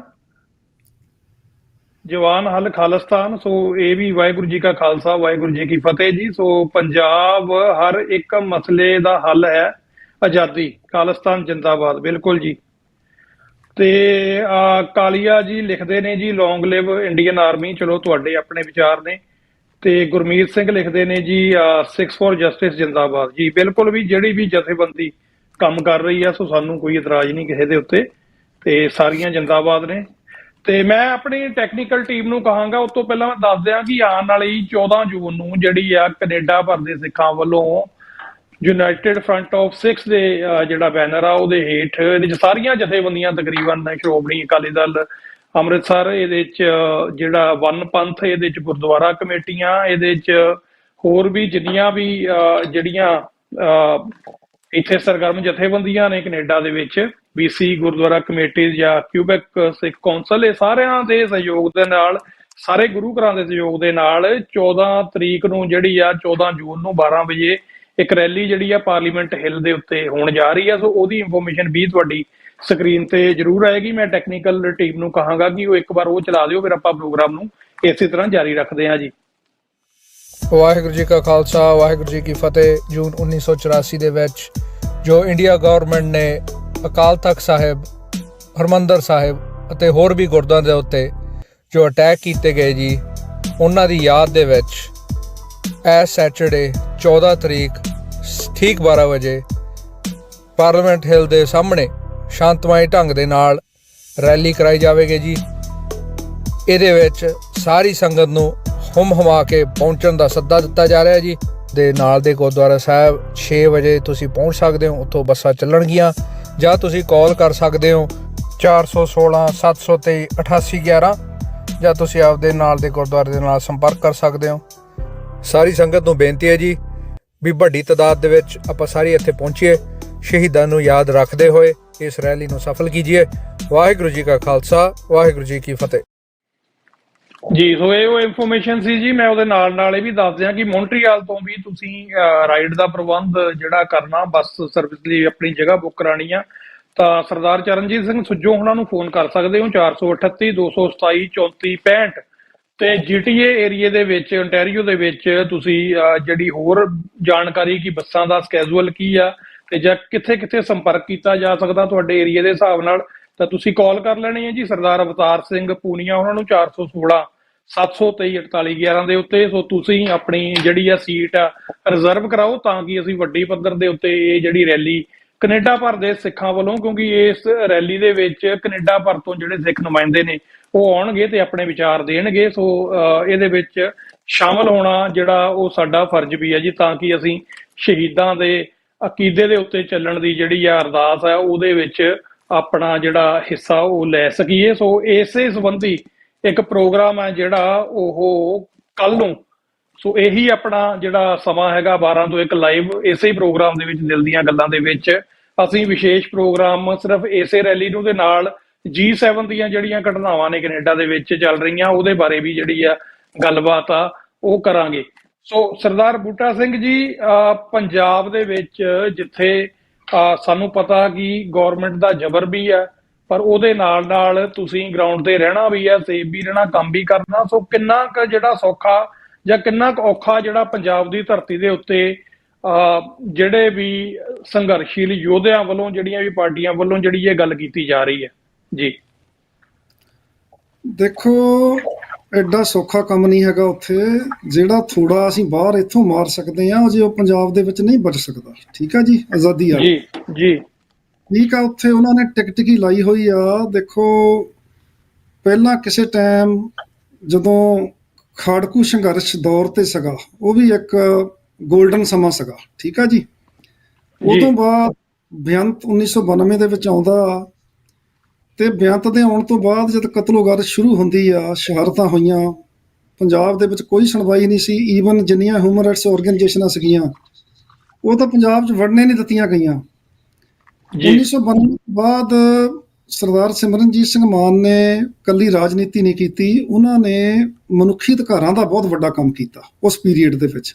ਮੈਂ ਸਮਝਦਾ ਕਿ ਅਦਾਲਤਾਂ ਨੇ ਜਾ ਕੇ 93-94 ਦੇ ਵਿੱਚ ਕੋਈ ਮਾੜੀ ਜਿਹੀ ਸਰਗਰਮੀ ਸ਼ੁਰੂ ਕੀਤੀ, ਨਹੀਂ ਤਾਂ ਕੋਈ ਸੁਣਵਾਈ ਨਹੀਂ ਸੀਗੀ ਜੀ। ਸੋ ਜਿਹੜੀ ਪੰਜਾਬ ਦੀ ਕਹਾਣੀ ਇਹ ਆ ਬਈ, ਸਾਨੂੰ ਇੱਕ ਪਾਸੇ ਸੰਵਿਧਾਨ ਹੈ, ਜਿਵੇਂ ਦਲ ਖਾਲਸਾ ਉਹ ਇਲੈਕਸ਼ਨ ਨਹੀਂ ਲੜਦੇ ਹੈਗੇ। ਅਕਾਲੀ ਦਲ ਅੰਮ੍ਰਿਤਸਰ ਜਿਹੜਾ ਉਹ ਇਲੈਕਸ਼ਨ ਪ੍ਰੋਸੈਸ ਦੇ ਵਿੱਚ ਹੈ, ਭਾਵੇਂ ਉੱਥੇ ਜਿੱਤੀਏ ਚਾਹੇ ਹਾਰੀਏ, ਉਹ ਇੱਕ ਡਿਫਰੈਂਟ ਸਟੋਰੀ ਆ। ਮੇਰਾ ਖਿਆਲ ਹੈ ਕਿ ਜੇ ਤੁਸੀਂ ਇੱਕ ਰਾਜਨੀਤਿਕ ਧਿਰ ਨੂੰ ਉੱਥੋਂ ਰਾਜਨੀਤਿਕ ਸ਼ੀਲਡ ਨੂੰ ਸਾਨੂੰ ਕਦੇ ਖਤਮ ਨਹੀਂ ਕਰਨਾ ਚਾਹੀਦਾ। ਗੱਲ ਜਿੱਤ ਹਾਰ ਤੇ ਨਹੀਂ ਖੜੀ, ਗੱਲ ਇਹ ਖੜੀ ਆ ਕਿ ਜਦੋਂ ਉਦੋਂ ਰਾਜਨੀਤਿਕ ਧਿਰ ਹੁੰਦੇ ਆ ਤੇ ਜਦੋਂ ਤੁਹਾਡੇ ਨਾਲ ਧੱਕਾ ਤੌਲਾ ਹੁੰਦਾ, ਜਦੋਂ ਤੁਸੀਂ ਰਾਜਨੀਤਿਕ ਤੌਰ ਤੇ ਵਿਚਰਦੇ ਆ, ਤੁਹਾਡੀ ਕਿਤੇ ਨਾ ਕਿਤੇ ਗੱਲ ਉਹ ਜਿਹੜੀ ਹੈਗੀ ਆ ਉਹ ਸੁਣੀ ਜਾਊਗੀ, ਔਰ ਪ੍ਰਸ਼ਾਸਨ ਨੂੰ ਵੀ ਡਰ ਹੁੰਦਾ ਇਹ ਕਿਤੇ ਨਾ ਕਿਤੇ ਰਸਤੇ ਜਾਂ ਥਾਣੇ ਘੇਰ ਸਕਦੇ ਨੇ ਜਾਂ ਕੋਈ ਗੱਲ ਗਾਂਹ ਲਿਜਾ ਸਕਦੇ ਨੇ। ਸੋ ਉੱਥੇ ਸਰਵਾਈਵਲ ਕਰਨਾ ਹੈ ਬਹੁਤ ਮੁਸ਼ਕਿਲ ਹੈ। ਉੱਥੇ ਮੈਂ ਪਹਿਲਾਂ ਵੀ ਜ਼ਿਕਰ ਕੀਤਾ ਕਿ ਉੱਥੇ ਟਿਕਟਕੀ ਤਾਂ ਵੱਜ ਸਕਦੀ ਆ। ਤੁਸੀਂ ਹੁਣ ਦੇਖੋ ਬਈ, ਉੱਥੇ ਖਾਲਿਸਤਾਨ ਜਿੰਦਾਬਾਦ ਨਹੀਂ ਸੀ ਕਿਹਾ ਜਾ ਸਕਦਾ, ਖਾਲਿਸਤਾਨ ਦਾ ਨਾਂ ਨਹੀਂ ਸੀ ਲਿਆ ਜਾ ਸਕਦਾ। ਸਰਦਾਰ ਮਾਨ ਦੇ ਉੱਤੇ ਵੀ ਬੜੇ ਕੇਸ ਹੋਏ। ਜਦੋਂ 1999 ਦੇ ਵਿੱਚ ਆਪਾਂ 300 ਸਾਲਾ ਮਨਾ ਰਹੇ ਸੀਗੇ, ਉਸ ਵੇਲੇ ਸਰਦਾਰ ਅਕਾਲੀ ਦਲ ਅੰਮ੍ਰਿਤਸਰ ਟੌੜਾ ਸਾਹਿਬ ਤੇ ਭਾਈ ਰਣਜੀਤ ਸਿੰਘ ਦੀ ਇੱਕ ਸਟੇਜ ਵੱਖਰੀ ਲੱਗੀ ਅਨੰਦਪੁਰ ਸਾਹਿਬ ਦੇ ਵਿੱਚ, ਤੇ 300 ਸਾਲਾਂ ਤੇ ਸਰਦਾਰ ਸਿਮਰਨਜੀਤ ਸਿੰਘ ਮਾਨ ਨੇ ਖਾਲਿਸਤਾਨ ਦੀ ਗੱਲ ਕਰ ਦਿੱਤੀ ਵੀ ਇਹ ਭਾਈ ਆਜ਼ਾਦ ਧਰਤੀ ਦੇ ਉੱਤੇ ਅਸੀਂ ਬੈਠੇ ਹਾਂ, ਜਿੱਥੇ ਖਾਲਸੇ ਦਾ ਅਸੀਂ ਅੱਜ ਜਨਮ ਦਿਹਾੜਾ, ਜਿੱਥੇ ਪ੍ਰਗਟ ਖਾਲਸਾ ਹੋਇਆ, ਤੇ ਉਹ ਮਨਾ ਰਹੇ ਹਾਂ। ਜੇ ਇੱਥੋਂ ਅਸੀਂ ਕੌਮ ਦੀ ਗੱਲ ਨਹੀਂ ਕਰਾਂਗੇ ਤੇ ਜਿਹੜੇ ਆ ਰਵੈਤੀ ਚੰਦੂ ਮਾਜਰਾ ਵਗੈਰਾ ਅਕਾਲੀ ਦਲ ਸੀਗੇ, ਇਹਨਾਂ ਨੇ ਉੱਥੋਂ ਜਿਹੜਾ ਕਹਿ ਦਿੱਤਾ ਕਿ ਇਹ ਤਾਂ ਮਾਨ ਸਾਹਿਬ ਦਾ ਆਪਣਾ ਨਿੱਜੀ ਖਿਆਲ ਹੋ ਸਕਦਾ। ਉਸ ਟਾਈਮ ਵੀ ਪ੍ਰਕਾਸ਼ ਸਿੰਘ ਬਾਦਲ ਦੀ ਸਰਕਾਰ ਸੀ, ਪਰ ਉਹ ਕੇਸ ਵੀ ਸਰਦਾਰ ਸਿਮਰਨਜੀਤ ਸਿੰਘ ਮਾਨ ਦੇ ਉੱਤੇ ਰਜਿਸਟਰਡ ਹੋਇਆ। ਉਹਨਾਂ ਨੇ ਜੇਲ੍ਹ ਤੋਂ ਕਹਿ ਦਿੱਤਾ ਸੀ ਸਰਕਾਰ ਨੇ ਕੇਸ ਕਰਨਾ ਤੇ ਮੇਰੇ ਤੇ ਕੀਤਾ ਜਾਵੇ। ਫਿਰ ਜਾ ਕੇ ਕਿਤੇ 2008 ਦੇ ਵਿੱਚ ਸੁਪਰੀਮ ਕੋਰਟ ਤੇ ਜੱਜਮੈਂਟ ਹੋਈ, ਗੱਲ ਹੋ ਸਕਦੀ ਆ। ਫਿਰ ਆਪਾਂ SGPC 2011 ਦੇ ਵਿੱਚ ਨਰੋਰ ਖਾਲਿਸਤਾਨ ਦੇ ਮੁੱਦੇ ਤੇ ਲੜੀ, ਜੇ ਤੇ 6 ਲੱਖ 6.5 ਲੱਖ ਵੋਟ ਪਈ ਆਪਾਂ ਨੂੰ। ਸੋ ਇਹ ਤਾਂ ਜਾ ਕੇ ਮਾੜੀ ਗੱਲ ਜਿਹੜੀ ਆ ਤੁਰੀ ਆ ਉੱਥੇ। ਅੱਜ ਖਾਲਿਸਤਾਨ ਦੀ ਗੱਲ ਖੁੱਲ੍ਹ ਖੁੱਲੀ ਹੋ ਸਕਦੀ ਆ। ਤੁਸੀਂ ਹੁਣ 5 ਜੂਨ ਨੂੰ ਅੰਮ੍ਰਿਤਸਰ ਦੇ ਦੇਖਿਆ, ਉੱਥੇ ਦਲ ਖਾਲਸਾ ਵੱਲੋਂ ਤੇ ਅਕਾਲੀ ਦਲ ਅੰਮ੍ਰਿਤਸਰ ਵੀ ਉੱਥੇ ਮੌਜੂਦ ਸੀਗਾ ਕਿ ਖਾਲਿਸਤਾਨ ਦੀ ਗੱਲ ਹੁਣ ਖੁੱਲ੍ਹ ਖੁੱਲੀ ਹੋ ਸਕਦੀ ਆ। ਜੇ ਕਹੀਏ ਵੀ ਉੱਥੇ ਖਾਲਿਸਤਾਨ ਜਿੰਦਾਬਾਦੀ ਆ, ਇਹ ਵੀ ਬਹੁਤ ਵੱਡੀ ਗੱਲ ਆ। ਉੱਥੇ ਇਹ ਬਹੁਤ ਵੱਡਾ ਨੈਰੇਟਿਵ ਹੈ ਜਿਹੜਾ ਲੋਕਾਂ ਦੇ ਦਿਮਾਗ 'ਚ ਲਿਆ ਕੇ ਖਾਲਿਸਤਾਨ ਨਾ ਪਾਉਣਾ। ਸੋ ਇਹ ਮੈਂ ਸਮਝਦਾ ਕਿ ਇੱਕ ਵੱਡੀ ਗੱਲ ਹੈ। ਕੁਝ ਸਮਾਂ ਸੀ ਜਦੋਂ ਸੰਤ ਜਰਨੈਲ ਸਿੰਘ ਦਾ ਨਾਂ ਨਹੀਂ ਸੀ ਆਪਾਂ ਲੈ ਸਕਦੇ, ਸਰਕਾਰਾਂ ਲੈਣੇ ਨਹੀਂ ਸੀ ਦਿੰਦੀਆਂ, ਉਹਨਾਂ ਦੀ ਆਪਣੀ ਟਕਸਾਲ ਸੀਗੀ, ਉਹ ਉਹਨਾਂ ਨੂੰ ਸ਼ਹੀਦ ਕਰਾਰ ਨਹੀਂ ਸੀ ਕਰ ਰਹੀ, ਤੇ ਇਸ ਕੌਨਫਲਿਕਟ ਦੇ ਵਿੱਚ ਆਪਣੀ ਪਾਰਟੀ ਨਹੀਂ ਗਈ, ਉਹਨਾਂ ਨੇ ਜਨਮ ਦਿਨ ਮਨਾਉਣਾ ਸ਼ੁਰੂ ਕਰ ਦਿੱਤਾ। ਤੇ ਪਹਿਲੇ ਜਨਮ ਦਿਨ ਦੇ ਉੱਤੇ ਭੱਠੜ ਚੀਫ ਮਿਨਿਸਟਰ ਸੀਗੀ, ਸਾਰਿਆਂ ਦੇ ਮੁਕੱਦਮੇ, ਜਿਨ੍ਹਾਂ ਨੇ ਬੈਨਰ ਛਾਪੇ, ਪੋਸਟਰ ਛਾਪੇ, ਸਾਰਿਆਂ ਦੇ ਉੱਤੇ ਮੁਕੱਦਮੇ ਪਏ। ਪਰ ਉਹ ਨੈਰੇਟਿਵ ਚੱਲਦਾ ਚੱਲਦਾ ਅੱਜ ਤੁਰ ਗਿਆ। ਅੱਜ ਦੇਖੋ, ਅੱਜ ਕਾਰਾਂ ਦੇ ਉੱਤੇ ਵੀ ਸੰਤਾਂ ਦੀਆਂ ਫੋਟੋਆਂ, ਅੱਜ ਮੋਬਾਈਲਾਂ ਦੇ ਵਿੱਚ ਵੀ ਫੋਟੋਆਂ। ਮੈਂ ਸਮਝਦਾ ਕਿ ਪੰਜਾਬ ਵਾਲਿਆਂ ਨੇ ਵੀ ਬਹੁਤ ਵੱਡੀ ਲੜਾਈ ਲੜੀ ਆ। ਉੱਥੇ ਸੌਖਾ ਨਹੀਂ, ਉੱਥੇ ਬਹੁਤ ਵੱਡੀ ਜਲਾਲਤ ਜਿਹੜੀ ਆ ਤੁਹਾਨੂੰ ਝੱਲਣੀ ਪੈਂਦੀ ਆ। ਪ੍ਰਸ਼ਾਸਨ ਤੋਂ ਵੀ, ਜਿਸ ਸਮਾਜ ਦੇ ਵਿੱਚ ਤੁਸੀਂ ਰਹਿੰਦੇ ਆ ਉਹਨਾਂ ਤੋਂ ਵੀ ਜਲਾਲਤ ਤੁਹਾਨੂੰ ਝੱਲਣੀ ਪੈਂਦੀ ਆ। ਐਡਾ ਸੌਖਾ ਕੰਮ ਨਹੀਂ ਜਿਹੜਾ ਉਹਨਾਂ ਨੇ ਇਸ ਗੱਲ ਨੂੰ ਫਿਰ ਵੀ ਉੱਥੇ ਮੈਂ ਸਮਝਦਾ ਕਿ ਕੈਰੀ ਕਰਕੇ ਰੱਖਿਆ ਹੋਇਆ। ਦੇਖੋ, ਮੈਂ ਤੁਹਾਨੂੰ ਇੱਕ ਕਲੀਅਰ ਕਰ ਦਿੰਦਾ, ਸਨ 2005 ਦੇ ਵਿੱਚ ਸਰਦਾਰ ਸਿਮਰਨਜੀਤ ਸਿੰਘ ਮਾਨ ਦਾ ਲਾਸਟ ਵਿਜ਼ਿਟ ਹੋਇਆ ਸੀ ਅਮਰੀਕਾ ਜੀ। ਵਾਸ਼ਿੰਗਟਨ ਡੀਸੀ ਦੇ ਵਿੱਚ ਸਰਦਾਰ ਗੰਗਾ ਸਿੰਘ ਢਿੱਲੋਂ, ਜਿਨ੍ਹਾਂ ਦਾ ਬਹੁਤ ਵੱਡਾ ਯੋਗਦਾਨ ਸੀਗਾ, ਉਹਨਾਂ ਦੇ ਯੋਗਦਾਨ ਦੇ ਨਾਲ ਹੋਰ ਸਿੱਖਾਂ ਦੇ ਵੀ ਯੋਗਦਾਨ ਸੀ, ਪਰ ਮੇਜਰ ਉਹਨਾਂ ਦਾ ਯੋਗਦਾਨ ਸੀ ਜਿਹੜੀ ਪਾਕਿਸਤਾਨ ਗੁਰਦੁਆਰਾ ਪ੍ਰਬੰਧਕ ਕਮੇਟੀ ਹੋਂਦ ਵਿੱਚ ਆਈ ਜੀ। ਸਰਦਾਰ ਗੰਗਾ ਸਿੰਘ ਢਿੱਲੋਂ ਨੂੰ ਵੀ ਸਰਦਾਰ ਮਾਨ ਦੇ ਪਿਤਾ ਜੀ ਨੇ ਹੀ ਬਾਹਰ ਘੱਲਿਆ ਸੀ ਉਸ ਪੀਰੀਅਡ ਦੇ ਵਿੱਚ, ਕਿ ਜਿਹੜੀਆਂ ਗੱਲਾਂ ਤੁਸੀਂ ਕਰਨੀਆਂ ਚਾਹੁੰਦੇ ਉਹ ਇਸ ਦੇਸ਼ ਦੇ ਵਿੱਚ ਨਹੀਂ ਹੋ ਸਕਦੀਆਂ, ਬਾਹਰੋਂ ਜਾ ਕੇ ਹੋ ਸਕਦੀਆਂ। ਉਹਨਾਂ ਨੇ ਸਾਨੂੰ 2005 ਦੇ ਵਿੱਚ ਡੀਸੀ ਦੇ ਵਿੱਚ ਇੱਕ ਕਾਂਗਰਸਮੈਨ ਮਿਲਾਇਆ, ਮੈਂ ਵੀ ਨਾਲੇ ਸੀ ਮਾਨ ਸਾਹਿਬ ਦੇ। ਤੇ ਜਦੋਂ ਸਰਦਾਰ ਮਾਨ ਨੇ ਉਹਨਾਂ ਨੂੰ ਪੁੱਛਿਆ ਵੀ ਦੇਖੋ, ਸਾਡੀ ਸਭਿਅਤ ਨਿਊਕਲੀਅਰਾਂ ਦੇ ਵਿਚਾਲੇ ਫਸੀ ਹੋਈ ਆ, ਸਾਡੀ ਸਪੋਰਟ ਕਰੋ, ਸਾਡਾ ਦੇਸ਼ ਬਣਾਉਣ ਦੇ ਲਈ ਸਾਨੂੰ ਕੋਈ ਰਸਤਾ ਦੱਸੋ। ਉਹਨਾਂ ਨੇ ਵੀ ਸਾਨੂੰ ਇਹੀ ਕਿਹਾ ਵੀ ਤੁਹਾਨੂੰ ਜਿਹੜੀ ਮਾਸ ਮੂਵਮੈਂਟ ਆ ਉਹ ਪੰਜਾਬ ਦੇ ਵਿੱਚ ਹੀ ਖੜੀ ਹੋ ਸਕਦੀ ਆ, ਅਸੀਂ ਤਾਂ ਧੱਕਾ ਲਾਉਣ ਵਾਲੇ ਆ, ਕਿਉਂਕਿ ਅਸੀਂ ਬਾਹਰੋਂ ਸਾਰਾ ਕੁਛ ਕਰਾਂਗੇ ਔਰ ਕਰ ਰਹੀਆਂ ਜਥੇਬੰਦੀਆਂ, ਪਰ ਫਿਰ ਵੀ ਪੰਜਾਬ ਦੇ ਵਿੱਚ ਮਾਸ ਮੂਵਮੈਂਟ ਜਿਹੜੀ ਆ ਉਹ ਖੜੀ ਕਰਨੀ ਪਊਗੀ। ਉਹ ਤੁਸੀਂ ਇਹ ਲਾ ਲਓ ਬਈ, ਜੇ ਅਸੀਂ ਇਲੈਕਸ਼ਨਾਂ ਦੇ ਰੂਪ 'ਚ ਵੀ ਵਿਚਰਦੇ ਆ, ਕਿਤੇ ਨਾ ਕਿਤੇ ਰਾਜ ਭਾਗ ਦੀ ਗੱਲ ਹੁੰਦੀ ਆ, ਕਿਤੇ ਨਾ ਕਿਤੇ ਇਲੈਕਸ਼ਨਾਂ ਤੋਂ ਬਾਅਦ ਵੀ ਗੱਲ ਹੁੰਦੀ ਆ। ਸੋ ਮੈਂ ਹਮੇਸ਼ਾ ਪੰਜਾਬ ਵਾਲਿਆਂ ਨੂੰ ਤੁਸੀਂ ਡਿਸਕ੍ਰੈਡਿਟ ਨਹੀਂ ਕਰ ਸਕਦੇ। ਅਸੀਂ ਬੈਠੇ ਆ ਸੇਫ ਜ਼ੋਨ ਦੇ ਵਿੱਚ, ਇੱਥੇ ਧਰਤੀ ਦੇ ਉੱਤੇ ਜਿਹੜਾ ਉਹ ਕੰਮ ਨੂੰ ਅੱਜ ਵੀ ਉਹਨਾਂ ਨੇ ਜਿਉਂਦਾ ਰੱਖਿਆ ਹੋਇਆ। ਭਾਵੇਂ ਦਲ ਖਾਲਸਾ ਆ, ਅਕਾਲੀ ਦਲ ਅੰਮ੍ਰਿਤਸਰ ਆ, ਭਾਵੇਂ ਦੁਨੀਆਂ ਜਥੇਬੰਦੀਆਂ ਸਾਇਲੈਂਟ ਹੋ ਕੇ ਵੀ ਕੰਮ ਕਰਦੀਆਂ। ਸੋ ਮੇਰੇ ਕਹਿਣ ਤੋਂ ਭਾਵ ਆ, ਕਿਤੇ ਨਾ ਬੰਦੇ ਜਿਹੜੇ ਆ ਉਹ ਕਿਸੇ ਲਾਲਚ ਵਿੱਚ ਨਹੀਂ ਆਏ, ਕੋਈ ਪੈਸੇ ਦੇ ਲਾਲਚ ਵਿੱਚ ਨਹੀਂ ਆਏ, ਕੋਈ ਤਾਕਤ ਦੇ ਲਾਲਚ ਵਿੱਚ ਨਹੀਂ ਆਏ। ਬੰਦੇ ਫਿਰ ਵੀ ਉੱਥੇ ਲੱਗੇ ਹੋਏ ਨੇ। ਤੇ ਇਹ ਜੋ ਹਾਲਾਤ ਦੁਨੀਆ ਦੇ ਬਦਲ ਰਹੇ ਨੇ, ਜੋ JIO politics, new world order, ਮੈਂ ਸਮਝਦਾ ਕਿ ਸਾਊਥ ਏਸ਼ੀਆ ਜਿਹੜਾ ਆ ਇਹ ਬਹੁਤਾ ਲੰਬਾ ਟਾਈਮ ਨਹੀਂ ਰਹੂਗਾ। ਇੱਥੇ ਕੋਈ ਨਾ ਕੋਈ ਜਿਹੜੀ ਆ ਇੱਥੇ ਦੀਆਂ ਸਰਹੱਦਾਂ ਆਉਣ ਵਾਲੇ ਸਮੇਂ ਦੇ ਵਿੱਚ ਜ਼ਰੂਰ ਬਦਲਣੀਆਂ ਨੇ। ਤੇ ਆਪਾਂ ਜਿਸ ਮੰਜ਼ਿਲ ਨੂੰ ਤੁਰੇ ਹੋਏ ਆ, ਇਹ ਜਿਹੜਾ ਖੂਨ ਡੁੱਲਿਆ ਹੁੰਦਾ ਇਹ ਕਦੇ ਵੀ ਨਹੀਂ ਜਾਇਆ ਜਾਂਦਾ ਹੁੰਦਾ। ਇਹ ਜ਼ਰੂਰ ਇੱਕ ਦਿਨ ਰੰਗ ਲਿਆਊਗਾ। ਮਾਸ ਮੂਵਮੈਂਟ ਇੱਕ ਦਿਨ ਜ਼ਰੂਰ ਖੜ ਜਾਣੀ ਆ ਪੰਜਾਬ ਦੇ ਵਿੱਚ ਵੀ। ਜਦੋਂ ਅਸੀਂ ਇੱਧਰ ਤਕੜੇ ਹੋ ਗਏ, ਇੱਧਰ ਆਪਣੀ ਗੱਲ, ਆਪਣੀ ਦੁੱਖ ਤਕਲੀਫ ਅਸੀਂ ਸਰਕਾਰਾਂ ਕੋਲ ਦੱਸਣ ਜੋਗੇ ਹੋ ਗਏ ਆ, ਤੇ ਮੈਂ ਸਮਝਦਾ ਕਿ ਉਹਨਾਂ ਨੂੰ ਬਲ ਮਿਲਦਾ ਪੰਜਾਬ ਵਾਲਿਆਂ ਨੂੰ ਇਸ ਗੱਲ ਦਾ, ਤੇ ਉਹਨਾਂ ਨੂੰ ਗੱਲ ਕਰਨ ਦਾ ਹੋਰ ਮੌਕਾ ਉੱਥੇ ਮਿਲਦਾ। ਇਹਦਾ ਅਸੀਂ ਜਿਹੜੀ ਬਾਹਰ ਗੱਲ ਕਰਦੇ ਆ ਦਾ ਵੀ ਬਹੁਤ ਵੱਡਾ ਉਹਨਾਂ ਨੂੰ ਫਾਇਦਾ ਹੁੰਦਾ, ਜਿਹੜੀ ਉਹ ਗੱਲ ਕਰਦੇ ਆ ਉਹਦਾ ਵੀ ਬਹੁਤ ਵੱਡਾ ਫਾਇਦਾ ਹੁੰਦਾ, ਤਾਂ ਕਿ ਅਸੀਂ ਇੱਥੇ ਦੇ ਅਫੀਸ਼ਲਾਂ ਨੂੰ ਦੱਸਣ ਜੋਗੇ ਰਹਿੰਦੇ ਆ ਜੀ। ਸੋ ਇੱਕ ਮੈਸੇਜ ਆ ਜੀ ਆਪਣਾ WhatsApp ਦੇ ਉੱਤੇ ਮੈਂ ਪੜ੍ਹਦੇ ਆ ਕਿ ਇਹ ਕਹਿੰਦੇ ਨੇ ਜੀ ਕਿ ਵੋਟਾਂ ਦੇ ਨਾਲ ਖਾਲਿਸਤਾਨ ਕਿਸ ਤਰ੍ਹਾਂ ਯਾਦ ਕਰਵਾਇਆ ਜਾ ਸਕਦਾ, ਥੋੜਾ ਜਿਹਾ ਦੱਸੋ ਕਹਿੰਦੇ, ਜਾਂ ਤੁਸੀਂ ਚਲੋ ਅਗਲੀ ਗੱਲ ਨਹੀਂ ਮੈਂ ਕਹਾਂਗਾ। ਸੋ ਇਹ ਜ਼ਰੂਰ ਦੱਸੋ ਜੀ ਇਹਨਾਂ ਨੂੰ ਕਿ ਵੋਟਾਂ ਦੇ ਨਾਲ ਖਾਲਿਸਤਾਨ ਕਿਸ ਤਰ੍ਹਾਂ ਯਾਦ ਕਰਵਾਇਆ ਜਾ ਸਕਦਾ। ਦੇਖੋ ਜੀ, ਜਿਹੜੀਆਂ ਭਾਰਤ ਦੇ ਸੰਵਿਧਾਨ ਥੱਲੇ ਵੋਟਾਂ ਪੈਣੀਆਂ, ਉਹਨਾਂ ਦੇ ਨਾਲ ਖਾਲਿਸਤਾਨ ਦਾ ਆਜ਼ਾਦ ਨਹੀਂ ਕਰਾਇਆ ਜਾ ਸਕਦਾ ਜੀ। ਕਦੇ ਵੀ ਸਰਦਾਰ ਸਿਮਰਨਜੀਤ ਸਿੰਘ ਮਾਨ ਨੇ ਕਦੇ ਕਿਹਾ ਮੈਂ ਪੰਜਾਬ ਦਾ ਮੁੱਖ ਮੰਤਰੀ ਬਣਨਾ। ਉਹਨਾਂ ਨੇ ਹਮੇਸ਼ਾ ਕਿਹਾ ਮੈਨੂੰ ਪ੍ਰਾਈਮ ਮਿਨਿਸਟਰ ਬਣਾਓ। ਤੁਸੀਂ, ਸਾਡੀ ਪਾਰਟੀ ਹਮੇਸ਼ਾ ਚਾਹੁੰਦੀ ਆ ਵੀ ਇਸ ਸਿਸਟਮ ਤੋਂ ਬਾਹਰ ਨਾ ਜਾਓ ਕਦੇ ਵੀ। ਜੇ ਤੁਸੀਂ ਬਾਹਰ ਜਾਓਗੇ ਤੁਹਾਡਾ ਲੀਡਰ ਖੁਰਜੂਗਾ, ਤੁਹਾਡੇ ਤੇ ਜ਼ੁਲਮ ਵੱਧ ਜਾਊਗਾ। ਜਦੋਂ ਤੁਸੀਂ ਇਲੈਕਸ਼ਨ ਪ੍ਰੋਸੈਸ ਤੋਂ ਬਾਹਰ ਜਾਓਗੇ, ਤੁਹਾਡੇ ਤੇ ਜ਼ੁਲਮ ਦਾ ਗਲਬਾ ਜਿਹੜਾ ਵਧੂਗਾ, ਘਟੂਗਾ ਨਹੀਂ। ਗੱਲ ਹਾਰ ਜਿੱਤ ਤੇ ਨਹੀਂ ਖੜੀ। ਜੇ ਸਰਦਾਰ ਸਿਮਰਨਜੀਤ ਸਿੰਘ ਮਾਨ ਮੈਂਬਰ ਪਾਰਲੀਮੈਂਟ ਪਹਿਲੀ ਵਾਰ ਬਣੇ ਤੇ ਉਹਨਾਂ ਨੇ ਕਿਰਪਾਨ ਦੀ ਗੱਲ ਕੀਤੀ ਵੀ ਜਿਹੜਾ ਵੀ 400 ਪੇਜ ਦੇ ਵਿੱਚ ਜਿਹਦੀ ਗੱਲ ਖਾਲੜਾ ਸਾਹਿਬ ਨੇ ਤੁਹਾਡੇ ਕੈਨੇਡੀਅਨ ਪਾਰਲੀਮੈਂਟ 'ਚ ਕੀਤੀ ਆ, ਅੱਜ ਤੋਂ 30 ਸਾਲ ਪਹਿਲਾਂ ਤੁਸੀਂ ਖਾਲੜਾ ਸਰਦਾਰ ਜਸਵੰਤ ਸਿੰਘ ਖਾਲੜਾ ਦੀ ਸਪੀਚ ਸੁਣੋ ਕੀ ਆ। ਉਹਨਾਂ ਨੇ ਇਹੀ ਕਿਹਾ ਸੀ ਕਿ ਮੈਂ ਆਉਣ ਤੋਂ ਪਹਿਲਾਂ ਆਪਣੇ ਕਲੀਗ ਨੂੰ ਪੁੱਛਿਆ ਕਿ ਮੈਂ ਕਿਰਪਾਨ ਅੰਦਰ ਲਿਜਾ ਸਕਦਾ। ਉਹਨਾਂ ਨੇ ਕਿਹਾ ਜੀ ਬਿਲਕੁਲ ਲਿਜਾ ਸਕਦਾ। ਉਹਨਾਂ ਨੇ ਜ਼ਿਕਰ ਕੀਤਾ ਖਾਲੜਾ ਸਾਹਿਬ ਨੇ ਕੈਨੇਡੀਅਨ ਪਾਰਲੀਮੈਂਟ ਦੇ ਵਿੱਚ ਕਿ ਸਿਮਰਨਜੀਤ ਸਿੰਘ ਮਾਨ ਇੱਕ ਇਲੈਕਟਿਡ ਮੈਂਬਰ ਪਾਰਲੀਮੈਂਟ ਜਿਹੜਾ ਹਾਈ ਮਾਰਜਨ ਤੇ ਜਿੱਤਿਆ, ਤੇ ਉਹ ਕਿਰਪਾਨ ਨਹੀਂ ਅੰਦਰ ਲਿਜਾ ਸਕਿਆ। ਵੀ 400 ਪੇਜ ਹੈ ਇੰਡੀਅਨ ਕੰਸਟੀਟਿਊਸ਼ਨ ਦਾ, ਉਹਦੇ 'ਚ ਇੱਕ ਹੀ ਲਾਈਨ ਆ ਵੀ ਸਿੱਖ ਕਿਰਪਾਨ ਵੀਅਰ ਕਰ ਸਕਦਾ ਤੇ ਕੈਰੀ ਕਰ ਸਕਦਾ। ਸੋ ਇੱਕ ਤਾਂ ਉਹ ਟਰਮ ਸੀਗੀ ਮਾਨ ਸਾਹਿਬ ਦੀ ਜਿਹੜੀ ਅੰਦਰ ਨਹੀਂ ਜਾ ਸਕੇ। ਦੂਜੀ ਟਰਮ ਸੀ 1999 ਦੇ ਵਿੱਚ ਜਦੋਂ ਉਹ ਮੈਂਬਰ ਪਾਰਲੀਮੈਂਟ ਬਣ ਕੇ ਗਏ ਆ। ਅਸੀਂ ਹੁਣ ਤੱਕ ਸਾਰੇ ਦੰਗੇ ਕਹਿੰਦੇ ਸੀਗੇ, ਤੁਸੀਂ ਉਹਨਾਂ ਦਾ ਜਿਹੜਾ ਉਸ ਟਾਈਮ ਦੇ ਵੀਡੀਓ ਕਲਿੱਪ ਨੇ ਔਨ ਦਾ ਰਿਕਾਰਡ ਹੈ, ਉਹਨਾਂ ਨੇ ਉਸ ਵੇਲੇ ਕਿਹਾ you did the genocide of the Sikh peoples, ਵੀ ਤੁਸੀਂ ਤਾਂ ਜੀ। ਜੈਨੋਸਾਈਡ, ਦੰਗੇ ਥੋੜੋ ਸਕੇ। ਫਿਰ ਮੇਰੇ ਕਹਿਣ ਤੋਂ ਭਾਵ ਹੈ ਵੀ ਜਦੋਂ ਭਾਵੇਂ ਉਸ ਸਿਸਟਮ ਨਾਲ ਇਲੈਕਟਡ ਤੁਸੀਂ ਹੁੰਨੇ ਆ, ਜਦੋਂ ਉਸ ਸਿਸਟਮ ਦਾ ਇਲੈਕਟਡ ਹੋਇਆ ਮੈਂਬਰ ਪਾਰਲੀਮੈਂਟ ਬੋਲਦਾ, ਜਿਹੜੇ ਬੰਦੇ ਜੀ। ਇੱਥੇ ਲੌਬਿੰਗ ਦੇ ਵਿੱਚ ਨੇ, ਉਹਨਾਂ ਨੂੰ ਦੱਸਣਾ ਬਹੁਤ ਸੌਖਾ ਹੋ ਜਾਂਦਾ ਕਿ ਇਹਨਾਂ ਦੇ ਸਿਸਟਮ ਦਾ ਮੈਂਬਰ ਪਾਰਲੀਮੈਂਟ ਬਣਿਆ, ਆਹ ਦੇਖੋ ਇਹ ਗੱਲਾਂ ਕਰ ਰਿਹਾ। ਜੇ ਉਹ ਤੀਜੀ ਵਾਰ ਜੀ। ਇਲੈਕਟਡ ਹੋਏ, ਜਿਹੜੇ ਬਾਹਰ ਕਤਲ ਹੋਏ ਨੇ, ਨੱਜਰ ਸਾਹਿਬ ਦਾ ਕਤਲ ਹੋਇਆ, ਪੰਨੂ ਸਾਹਿਬ ਦਾ ਪਲਾਟ ਹੋਇਆ, ਪੰਜਵੜ ਸਾਹਿਬ ਦੀ ਕਤਲ ਹੋਇਆ, ਖੰਡਾ ਸਾਹਿਬ ਦਾ ਕਤਲ ਹੋਇਆ, ਉਹਨਾਂ ਦਾ ਜ਼ਿਕਰ ਫਿਰ ਤਾਂ ਹੀ ਹੋਇਆ ਹੈ ਨਾ, ਜੇ ਉਹ ਮੈਂਬਰ ਪਾਰਲੀਮੈਂਟ ਬਣ ਕੇ ਉੱਥੇ ਗਏ ਸੀਗੇ।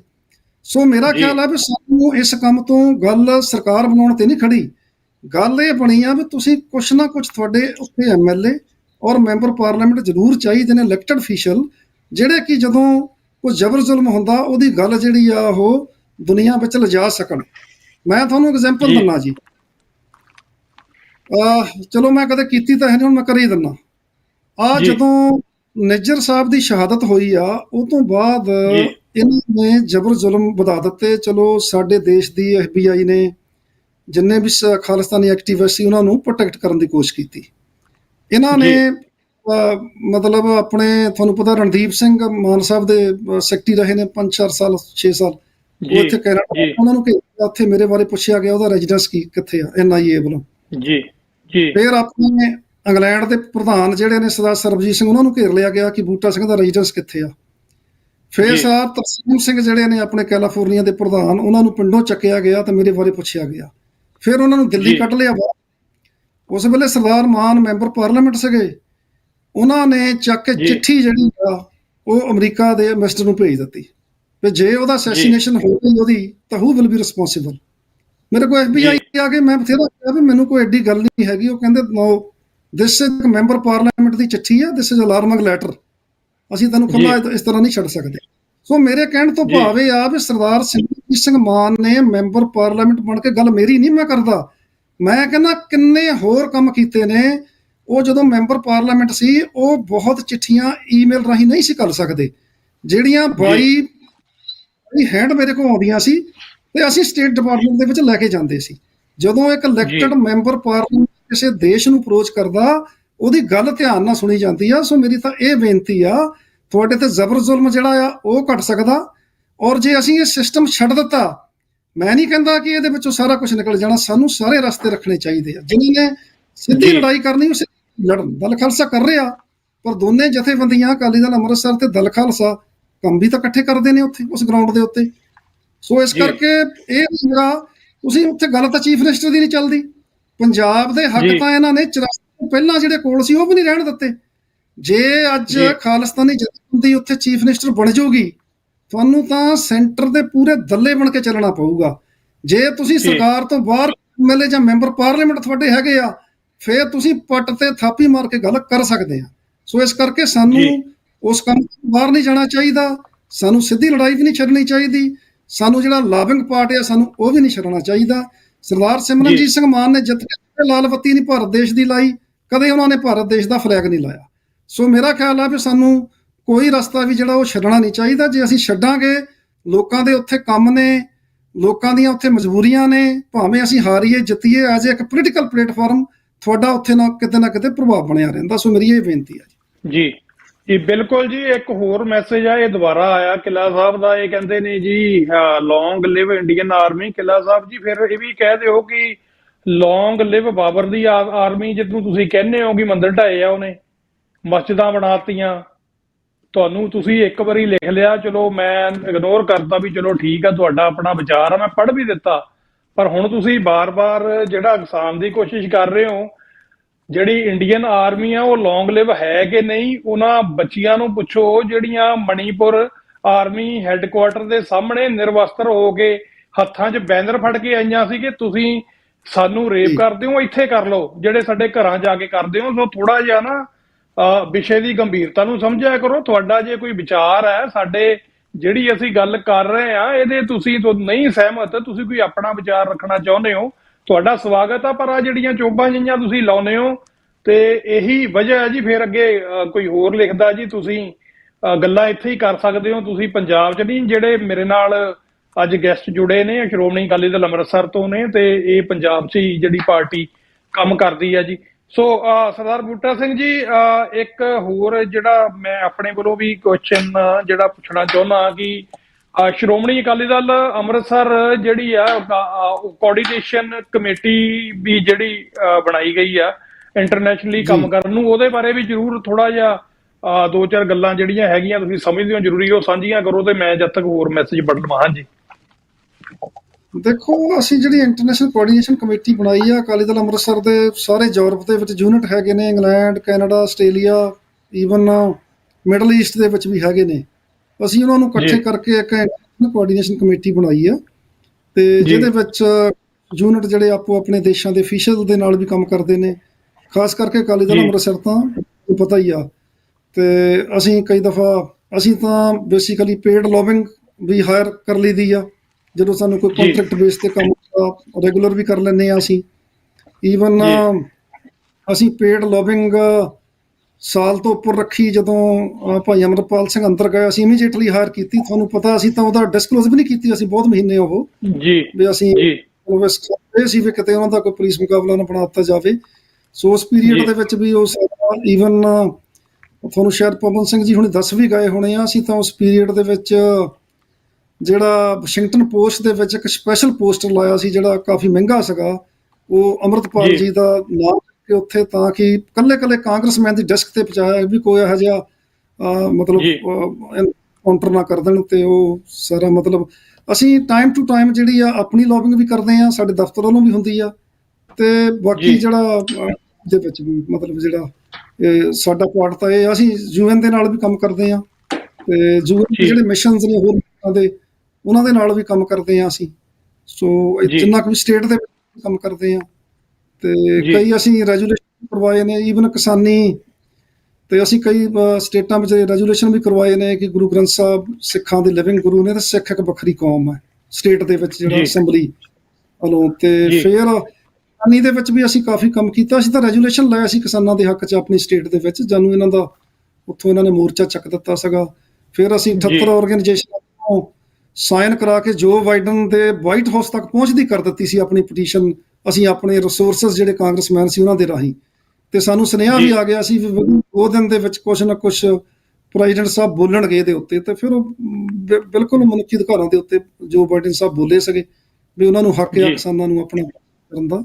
ਸੋ ਇੱਦਾਂ ਦੇ ਇਕੱਲੇ ਅਸੀਂ ਖਾਲਿਸਤਾਨ ਦੀ ਐਡਵੋਕੇਸੀ ਨਹੀਂ ਕਰਦੇ, ਸਾਡੇ ਕਿਸਾਨਾਂ ਦੇ ਉੱਤੇ ਵੀ, ਪੰਜਾਬ ਦੇ ਉੱਤੇ ਹੋਰ ਵੀ ਕੋਈ ਪਿਆ, ਜਿੰਨੇ ਕੁ ਜੋਗਾ, ਜਿੰਨੇ ਕੁ ਵੀ ਸਾਡੇ ਕੋਲ ਸੀਮਤ ਸਾਧਨ ਨੇ, ਸਾਡੇ ਕੋਲ ਰਿਸੋਰਸਿਸ ਨੇ। ਦੂਜਾ ਹੋਰ ਹੈ ਮਨਵੀਰ ਸਿੰਘ ਜੀ, ਅਸੀਂ ਇਹ 5-6 ਸਾਲ ਦੇ ਤੋਂ ਇਹ ਫੈਸਲਾ ਕੀਤਾ ਹੋਇਆ, ਅੱਗੇ ਅਸੀਂ ਆਪਣਾ ਪਰਮਿਟ ਵੀ ਲੈ ਲਈਦਾ ਸੀ ਪ੍ਰੋਟੈਸਟ ਕਰਨ ਦੇ ਲਈ। ਤੇ ਕਿਉਂਕਿ ਤੁਸੀਂ ਵੀ ਦੇਖਿਓ ਕਿ ਜਦੋਂ ਪ੍ਰੋਟੈਸਟ ਹੁੰਦੇ ਨੇ, ਅਕਾਲੀ ਦਲ ਅੰਮ੍ਰਿਤਸਰ ਦਾ ਬਹੁਤ ਵੱਡੀ ਤਾਦਾਦ ਦੇ ਵਿੱਚ ਸਾਡੇ ਸਿੰਘ ਹੁੰਦੇ ਨੇ ਉਹਦੇ ਵਿੱਚ, ਅਕਾਲੀ ਦਲ ਅੰਮ੍ਰਿਤਸਰ ਦੇ। ਈਵਨ ਈਸਟ ਕੋਸਟ ਵਿੱਚ ਸਾਰੀਆਂ ਜਥੇਬੰਦੀਆਂ ਇਕੱਠੇ ਹੋ ਕੇ ਪ੍ਰੋਟੈਸਟ ਕਰਦੇ ਆ, ਔਰ ਅਸੀਂ ਇਹ ਫੈਸਲਾ ਕੀਤਾ ਹੋਇਆ ਵੀ ਕੋਈ ਵੀ ਪ੍ਰੋਗਰਾਮ ਆ, ਚਾਹੇ ਸਿੱਖ ਫॉर ਜਸਟਿਸ ਦਾ, ਈਸਟ ਕੋਸਟ ਕਮੇਟੀ ਦਾ, ਜਾਂ ਕਿਸੇ ਦਾ ਵੀ ਆ, let's go do the work together ਪੰਥ ਵਾਸਤੇ। ਸੋ ਅਸੀਂ ਕਦੇ ਕਰ ਲੈਂਦੇ ਹਾਂ, ਸੋ ਮੇਰੇ ਕਹਿਣ ਤੋਂ ਭਾਵ ਇਹ ਜੀ। ਬਿਲਕੁਲ ਜੀ। ਔਰ ਜਿਹੜਾ ਅਗਲਾ ਮੈਸੇਜ ਇੱਕ ਸੀਗਾ ਮੇਰੇ ਕੋਲ, ਜੀ 1 ਮਿੰਟ ਦਿਓ। ਸੋ ਮੈਨੂੰ ਜੀ, ਸੋ ਤੁਸੀਂ ਜਿਹੜਾ ਇਹ ਆਪਣੇ ਜਿਹੜੇ ਹੋਰ ਇੰਟਰਨੈਸ਼ਨਲ ਤੁਸੀਂ ਜਿਹੜਾ US ਦੇ ਵਿੱਚ ਲੌਬਿੰਗ ਵਗੈਰਾ ਕਰ ਰਹੇ ਹੋ, ਜਾਂ ਹੋਰ ਕੋਆਰਡੀਨੇਸ਼ਨ ਕਮੇਟੀ ਨੇ ਕੀ ਕੰਮ ਕੀਤੇ ਉਹਦੇ ਬਾਰੇ ਵੀ ਦੱਸਿਆ। ਸੋ ਹਾਂਜੀ, ਆ ਮੈਸੇਜ ਆ ਗਿਆ ਜੀ ਅੱਗੇ ਜੀ। ਸੋ ਇਹ ਪੁੱਛਦੇ ਨੇ ਜੀ ਕਿ ਪੰਜਾਬ ਦੇ ਵਿੱਚ ਜਿਹੜਾ ਤਸ਼ੱਦਦ ਹੋਇਆ, ਵਾਰਿਸ ਪੰਜਾਬ ਦੇ ਸਿੰਘਾਂ ਨੂੰ ਫੜਿਆ ਗਿਆ, ਪਾਰਟੀ ਨੇ ਕੁਝ ਨਹੀਂ ਕੀਤਾ, ਇਹਦੇ ਬਾਰੇ ਜ਼ਰੂਰ ਦੱਸੋ ਜੀ, ਪਾਰਟੀ ਨੇ ਕੁਝ ਕੀਤਾ ਜਾਂ ਨਹੀਂ? ਇਹਨਾਂ ਨੂੰ ਆਪਣੀ ਯਾਦਦਾਸ਼ਤ ਤਾਜ਼ੀ ਕਰਨੀ ਪਊਗੀ। ਇਹ ਸਿੰਘ ਨੂੰ ਜਿਹਨੇ ਭੇਜਿਆ, ਉਸ ਵੇਲੇ ਜਦੋਂ ਅੰਮ੍ਰਿਤਪਾਲ ਸਿੰਘ ਹੁਣਾ ਉਹ ਰਪੋਸ਼ ਹੋਏ ਨੇ ਜਾਂ ਤਸ਼ੱਦਦ ਹੋਇਆ, ਉਹਦੇ ਵਿੱਚ ਅਕਾਲੀ ਦਲ ਅੰਮ੍ਰਿਤਸਰ ਦੇ ਬੰਦੇ ਵੀ ਫੜੇ ਗਏ ਸੀ। ਅੱਜ ਵੀ ਉਹ ਜੋਧਾ ਸਾਹਿਬ ਅਕਾਲੀ ਦਲ ਅੰਮ੍ਰਿਤਸਰ ਦੇ ਨੇ, ਅੰਦਰ ਹੀ ਨਹੀਂ ਹੈ ਨਾ ਅੰਮ੍ਰਿਤਸਰ ਉਹ ਜੀ। ਸੋ ਜਿੰਨੇ ਡੀਸੀਆਂ ਨੂੰ ਮੈਮੋਰੈਂਡਮ ਦਿੱਤੇ ਗਏ ਨੇ ਸਾਰਿਆਂ ਨੂੰ ਉਸ ਟਾਈਮ ਪੂਰੇ ਪੰਜਾਬ ਦੇ ਵਿੱਚ, ਉਹ ਅਕਾਲੀ ਦਲ ਅੰਮ੍ਰਿਤਸਰ ਨੂੰ ਦਿੱਤੇ ਗਏ ਨੇ। ਜੇ ਡੀਸੀ ਦੇ ਵਿੱਚ ਲੌਬਿੰਗ ਫਰਮ ਜਿਹੜੀ ਚੁੱਪ-ਚਪੀਤੇ ਅਸੀਂ ਚਲਾਈ ਆ, ਉਹ ਅੰਮ੍ਰਿਤਪਾਲ ਸਿੰਘ ਹੁਣਾਂ ਦੇ ਰਿਪੋਰਟ ਹੋਣ ਤੋਂ ਬਾਅਦ ਇਮੀਡੀਏਟਲੀ ਹਾਇਰ ਕੀਤੀ ਗਈ ਸੀ। ਤੁਹਾਨੂੰ ਪਤਾ ਇਸ ਗੱਲ ਦਾ, ਤੁਸੀਂ ਮੈਨੂੰ ਜੀ। ਕਾਲ ਵੀ ਕੀਤੀ ਸੀ, ਮੈਂ ਤੁਹਾਨੂੰ ਕਿਹਾ ਸੀ ਵੀ ਅਸੀਂ ਲੌਬਿੰਗ ਫਰਮ ਇਮੀਡੀਏਟਲੀ ਅੱਜ ਹਾਇਰ ਕਰ ਰਹੇ ਹਾਂ, ਜਿਹਦਾ ਬਹੁਤ ਵੱਡਾ ਮੰਥਲੀ ਹੈਗਾ, ਪਰ ਇਹ ਅਸੀਂ ਰੌਲਾ ਰੱਪਾ ਨਹੀਂ ਪਾਉਣਾ ਚਾਹੁੰਦੇ ਕਿਉਂਕਿ ਸਾਡੇ ਦੁਸ਼ਮਣ ਦੇ ਕੋਲ ਜੀ। Millions dollar. ਤੇ ਫਿਰ ਜੀ। ਅਸੀਂ ਅਮਰੀਕਾ ਦੇ ਵਿੱਚ ਇਹਨਾਂ ਸਿੰਘਾਂ ਨੂੰ ਦੱਸ ਦਿਓ ਕਿ ਅਕਾਲੀ ਦਲ ਅੰਮ੍ਰਿਤਸਰ ਤੋਂ ਬਗੈਰ, ਮੈਂ ਵਾਅਦੇ ਨਾਲ ਕਹਿਣਾ, ਕਿਸੇ ਨੇ ਸਰਦਾਰ ਅੰਮ੍ਰਿਤਪਾਲ ਸਿੰਘ ਹੋਣਾ ਦਾ ਫੱਟਾ ਨਹੀਂ ਚੱਕਿਆ ਇੱਥੇ। ਅਸੀਂ ਬੈਨਰ ਜੀ। ਚੱਕੇ ਨੇ, ਅਸੀਂ ਉਹਨਾਂ ਦਾ, ਚਾਹੇ ਉਹ ਨਗਰ ਕੀਰਤਨਾਂ ਤੇ ਲਾ ਹੋਣ, ਚਾਹੇ ਉਹ ਪ੍ਰੋਟੈਸਟਾਂ ਤੇ ਹੋਣ। ਹਾਂ ਉਹ ਜੀ। ਠੀਕ ਆ, ਕੁਝ ਕੌਨਫਲਿਕਟ ਚਿਰ ਤੋਂ ਹੋ ਗਿਆ ਤੇ ਫਿਰ ਨੇਚਰਲੀ ਆ ਤੁਹਾਨੂੰ ਪਾਰਟੀ ਦੇ ਮਰਜ਼ਾਦਾ ਚ ਰਹਿਣਾ ਪੈਂਦਾ ਬਹੁਤ ਗੱਲਾਂ ਦੇ ਵਿੱਚ, ਤੇ ਜਿਹੜੀਆਂ ਕੋਈ ਜੀ। ਅਸੀਂ ਆਪਣੀ ਪਾਰਟੀ ਨੂੰ ਗੱਲਾਂ ਕਹਿਣ ਵਾਲੀਆਂ ਹੁੰਦੀਆਂ ਅਸੀਂ ਉਹ ਵੀ ਕਹਿ ਦਿੰਦੇ ਆ। ਪਰ ਮੈਂ ਵਾਅਦੇ ਨਾਲ ਕਹਿੰਦਾ ਜੀ। ਕਿ ਸਾਡੇ ਤੋਂ ਬਗੈਰ ਕਿਸੇ ਨੇ ਵੀ ਚੱਕਿਆ ਅਮਰੀਕਾ ਦੇ ਵਿੱਚ, ਚਾਹੇ ਉਹ ਕੋਈ ਨਗਰ ਕੀਰਤਨ ਜੀ। ਹੋਵੇ, ਚਾਹੇ ਮੈਂ ਇਹ ਨਹੀਂ ਗੱਲਾਂ ਕਰ ਰਿਹਾ ਜੀ।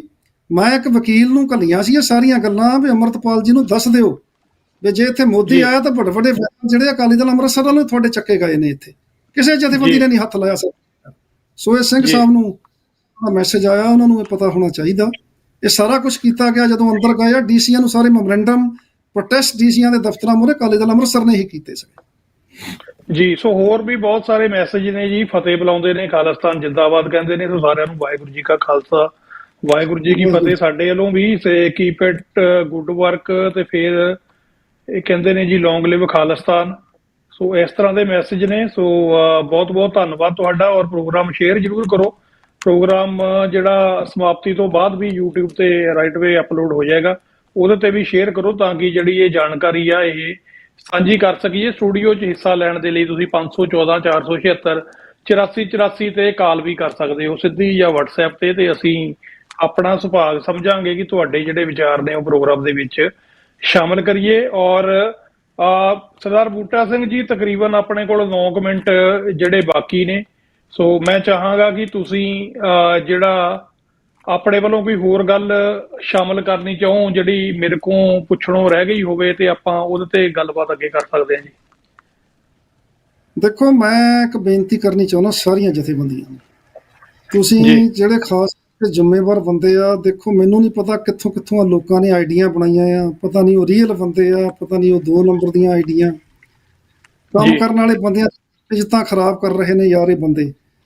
ਕਮ ਸੇ ਕਮ ਜੀ। ਇਹੋ ਜਿਹੇ ਬੰਦਿਆਂ ਨੂੰ ਸਾਰੇ ਮਿਲ ਕੇ ਐਕਸਪੋਜ਼ ਕਰੀਏ। ਮੈਂ ਸਾਰੀਆਂ ਪੰਥਕ ਜਥੇਬੰਦੀਆਂ ਨੂੰ ਕਹਿੰਦਾ, ਤੁਸੀਂ ਇੱਕ ਈਸਟ ਕੋਸਟ ਅਮਰੀਕਾ ਤੋਂ ਐਗਜ਼ਾਮਪਲ ਲਓ। ਅਸੀਂ ਸਾਰੇ ਇੱਥੇ ਇਕੱਠੇ ਹੋ ਕੇ ਕੰਮ ਕਰਦੇ ਹਾਂ, ਠੀਕ ਹੈ ਜੀ।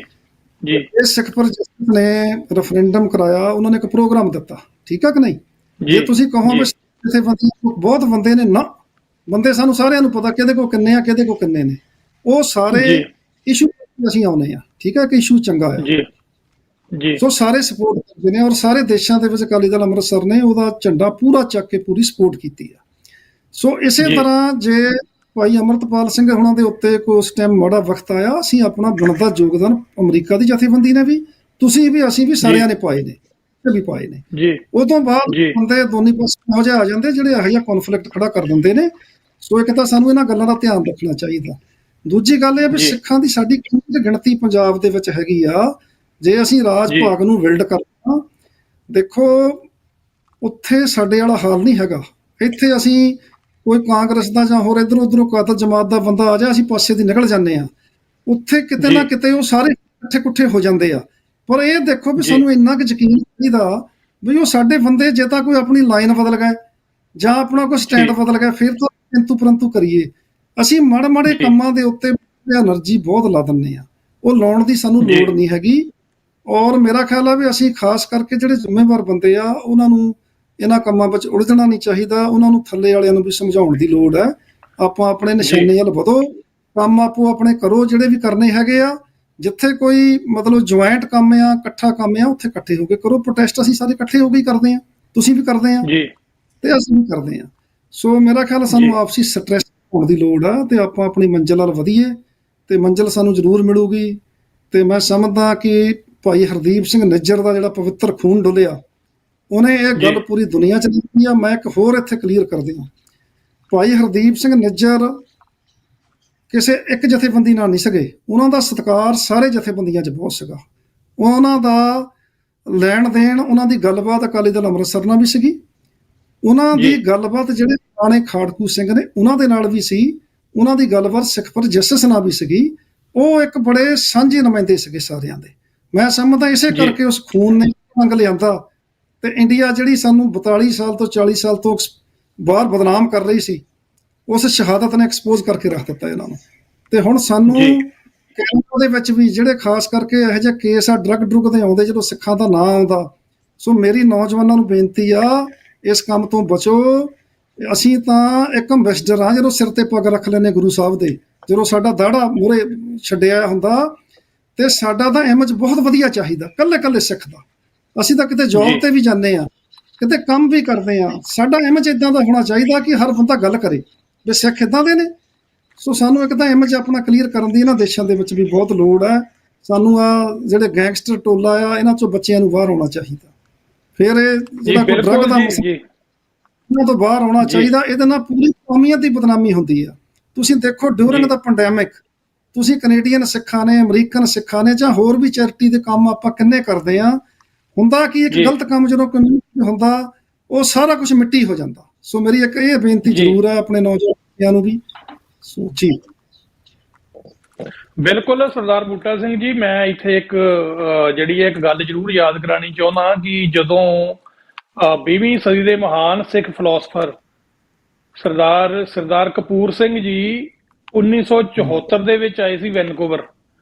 ਉੱਥੇ ਇੱਕ ਵੈਂਕਟ ਹਾਲ ਦੀ ਰੈਲੀ ਦੇ ਵਿੱਚ ਉਹਨਾਂ ਨੇ ਬੋਲਦਿਆਂ ਕਿਹਾ ਸੀ ਕਿ ਜੇ ਸਿੱਖਾਂ ਨੇ ਜਿਹੜੀ ਆ ਬਹੁਤ ਜਲਦ ਆਪਣੀ ਰਾਜਨੀਤਿਕ ਤਾਕਤ ਆ ਜਿਹੜੀ ਉਹ ਨਾ ਹਾਸਲ ਕੀਤੀ, ਤੇ ਉਹਨਾਂ ਦੇ ਬੱਚੇ ਅੱਗਿਓਂ, ਉਹਨਾਂ ਦੇ ਬੱਚੇ ਦੇ ਅੱਗਿਓਂ ਉਹਨਾਂ ਦੇ ਬੱਚੇ ਜਾਂ ਤਾਂ ਹਿੰਦੂ ਓਨ ਹੋਟਲਸ ਦੇ ਬਾਹਰ ਦਰਬਾਨ ਹੋਣਗੇ, ਜਾਂ ਹਿੰਦੂ ਓਨ ਮਰਸਡੀਜ਼ ਕਾਰਾਂ ਦੇ ਡਰਾਈਵਰ ਹੋਣਗੇ, ਤੇ ਜਾਂ ਫਿਰ ਵੇ ਸਾਈਡ ਜਿਹੜੇ ਰੋਬਰਸ ਹੋਣਗੇ, ਲਟੇਰੇ ਹੋਣਗੇ। ਇਸ ਤੋਂ ਬਾਅਦ ਕੁਝ ਨਹੀਂ ਹੋਣਗੇ। ਸੋ ਇਹ ਜਦੋਂ ਅਸੀਂ ਦਾਨਸ਼ਵਰਾਂ ਦੀਆਂ ਗੱਲਾਂ ਨੂੰ ਜਿਹੜੀਆਂ ਲਾਂਭੇ ਕਰ ਦਿੰਦੇ ਆ ਨਾ, ਅਸੀਂ ਸੁਣਦੇ ਨਹੀਂ, ਉੱਤੇ ਵਰਕ ਨਹੀਂ ਕਰਦੇ, ਤੇ ਉਹਦੇ ਸਿੱਟੇ ਆ ਜਿਹੜੇ ਫਿਰ ਲੰਮੀ ਗੁਲਾਮੀ ਦੇ ਰੂਪ ਦੇ ਵਿੱਚ ਸਾਹਮਣੇ ਆਉਂਦੇ ਆ। ਔਰ ਅੱਜ ਤੁਸੀਂ ਦੇਖ ਲਓ, ਕੱਲਾ ਪਹਿਲਾਂ ਤਾਂ ਅਸੀਂ ਪੰਜਾਬ ਨੂੰ ਰੋਂਦੇ ਸੀ, ਔਰ ਅੱਜ ਵੀ ਕੋਈ ਵੀ ਡਰੱਗ ਰੈਕਟ ਆ ਜਿਹੜਾ ਜਦੋਂ ਬਰਸਟ ਹੁੰਦਾ, ਤੇ ਉਹਦੇ 'ਚ ਜਿਹੜੀ ਗਿਣਤੀ ਆ ਉਹ ਪੰਜਾਬੀਆਂ ਦੀ ਜਾਂ ਸਿੱਖਾਂ ਦੀ ਵੀ ਜਿਹੜੀ ਆ ਉਹ ਵੱਡੇ ਪੱਧਰ ਤੇ ਵੇਖੀ ਜਾ ਰਹੀ ਆ। ਸੋ ਇੱਥੇ ਤੱਕ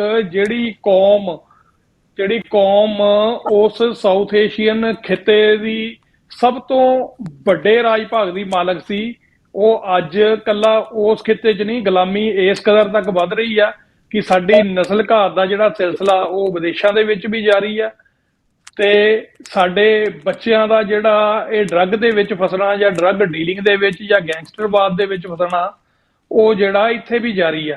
ਸੋ ਇਹਦੇ ਹਵਾਲੇ ਨਾਲ ਸਰਦਾਰ ਬੂਟਾ ਸਿੰਘ ਜੀ ਕੁਝ ਕੀਤਾ ਜਾ ਸਕਦਾ? ਅਮਰੀਕਾ ਜਾਂ ਕੈਨੇਡਾ ਦੇ ਵਿੱਚ ਕੋਈ ਮੁਹਿੰਮ ਐਸੀ ਜਿਹੜੀ ਆ ਉਹ ਚਲਾਈ ਜਾ ਸਕਦੀ ਆ? ਇਹਦੇ ਬਾਰੇ ਜ਼ਰੂਰ ਤੁਸੀਂ 2-3 ਮਿੰਟ ਲਈ ਜਿਹੜਾ ਆਪਣੇ ਕੋਲ ਸਮਾਂ ਹੈਗਾ ਇਹਦੇ ਬਾਰੇ ਗੱਲ ਕਰੋ, ਫਿਰ ਆਪਾਂ ਜਿਹੜਾ ਸਮਾਪਤੀ ਵੱਲ ਜਾਵਾਂਗੇ। ਹਾਂਜੀ, ਮੈਂ ਦੇਖੋ ਇਹਦਾ ਇਹ ਤਾਂ ਕੰਮ ਦੇ ਮਿੰਟ 'ਚ ਨਿਬੇੜ ਕੇ ਮੈਂ ਦੂਏ ਪਾਸੇ ਵੀ ਇੱਕ ਮਾੜੀ ਜਿਹੀ ਗੱਲ ਕਰਨੀ ਆ। ਸੋ ਮੇਰੇ ਕਹਿਣ ਤੋਂ ਭਾਵ ਇਹ ਆ ਕਿ ਸਾਡੇ ਇੱਥੇ ਰਿਸੋਰਸਿਸ ਗੁਰਦੁਆਰਾ ਸਾਹਿਬਾਨ ਨੇ, ਜਿਨ੍ਹਾਂ ਦੇ ਵਿੱਚੋਂ ਅਸੀਂ ਉਹਨਾਂ ਕੋਲੇ ਰਿਸੋਰਸਿਸ ਨੇ, ਠੀਕ ਆ ਜੀ।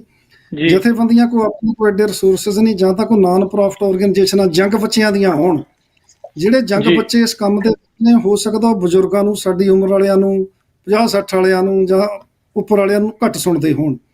ਸੋ ਇਹ ਜੰਗ ਬੱਚੇ ਜੇ ਕਿਤੇ ਮੂਹਰੇ ਇਨੀਸ਼ੀਏਟਿਵ ਲੈਣ, ਉਹ ਕੋਈ ਨਾਨ ਪ੍ਰੋਫਿਟ ਇਹੋ ਜਿਹੀਆਂ ਆਰਗੇਨਾਈਜੇਸ਼ਨਾਂ ਲਿਆ ਕੇ ਇਹਨਾਂ ਬੱਚਿਆਂ ਨੂੰ ਸਮਝਾਉਣ, ਇਹਨਾਂ ਨੂੰ ਆਪਣਾ ਜਿਹੜਾ ਸਿੱਖ ਸਿਧਾਂਤ ਆ ਉਹਨਾਂ ਦੇ ਨਾਲ ਜੋੜਨ ਕਿ ਸਾਨੂੰ ਗੁਰੂ ਸਾਹਿਬ ਨੇ ਕਿਹੜਾ ਰੂਪ ਦਿੱਤਾ ਹੋਇਆ, ਸਾਡੇ ਕੰਮ ਕਿਹੜੇ ਨੇ ਕਰਨ ਵਾਲੇ। ਮੈਂ ਸਮਝਦਾ ਕਿਤੇ ਨਾ ਕਿਤੇ ਮੁੜ ਸਕਦੇ ਨੇ, ਫਿਰ ਮੁੜ ਕੇ ਫਸ ਜਾਂਦੇ ਨੇ, ਲੰਬੀਆਂ ਜੇਲ੍ਹਾਂ ਹੁੰਦੀਆਂ ਇਹਨਾਂ ਦੇ ਨਾਲ। ਇਹਨਾਂ ਦਾ ਨਹੀਂ, ਨਾਲ ਕਮਿਊਨਿਟੀ ਦੀ ਬਦਨਾਮੀ ਹੁੰਦੀ ਆ ਜਿਹੜੀ ਸਭ ਤੋਂ ਵੱਡੀ ਬੜੀ ਆ। ਤੇ ਨਾਲ ਮੈਂ ਇੱਕ ਹੋਰ ਜੋੜਦੇ ਆ, ਜਿਹੜੀਆਂ ਅਸੀਂ ਖਾਲਿਸਤਾਨੀ ਧਿਰਾਂ ਬਾਹਰ ਕੰਮ ਕਰਦੀਆਂ, ਜੇ ਅਸੀਂ ਸੋਚੀਏ ਵੀ ਪੰਜਾਬ ਵਾਲਿਆਂ ਨੇ ਤਾਂ ਕੀਤਾ ਹੀ ਕੁਛ ਨਹੀਂ, ਤੇ ਪੰਜਾਬ ਵਾਲੇ ਤਾਂ ਕੁਛ ਕਰੇ ਨਹੀਂ ਸਕਦੇ। ਮੈਂ ਤੁਹਾਡੇ ਧਿਆਨ 'ਚ ਲਿਆ ਤਾਂ ਗਦਰੀ ਬਾਬਿਆਂ ਨੇ ਵੱਡਾ ਸੰਘਰਸ਼ ਲੜਿਆ, ਦੁਆਬੇ ਦੀ ਧਰਤੀ ਦੇ ਵਿੱਚ ਬੱਬਰ ਅਕਾਲੀਆਂ ਨੇ ਵੱਡਾ ਸੰਘਰਸ਼ ਲੜਿਆ, ਸੁਭਾਸ਼ ਚੰਦਰ ਬੋਸ ਨੇ ਹਿੰਦ ਫੌਜ ਬਣਾਈ ਆਜ਼ਾਦੀ ਵਾਸਤੇ। ਲੈ ਦੇ ਕੇ ਰਾਜ ਭਾਗ ਜਿਹੜੀ ਟਰਾਂਸਫਰ ਪਾਵਰ ਕਿਹਨਾਂ ਨੂੰ ਦਿੱਤੀ ਗਈ? ਉਹਨਾਂ ਨੂੰ ਦਿੱਤੀ ਗਈ ਜਿਹੜੇ ਬਰਤਾਨੀਆ ਦੇ ਇਲੈਕਸ਼ਨ ਵੀ ਲੜਦੇ ਸੀਗੇ, ਉਹ ਸੀ ਕਾਂਗਰਸ, ਉਹ ਸੀ ਮੁਸਲਿਮ ਲੀਗ।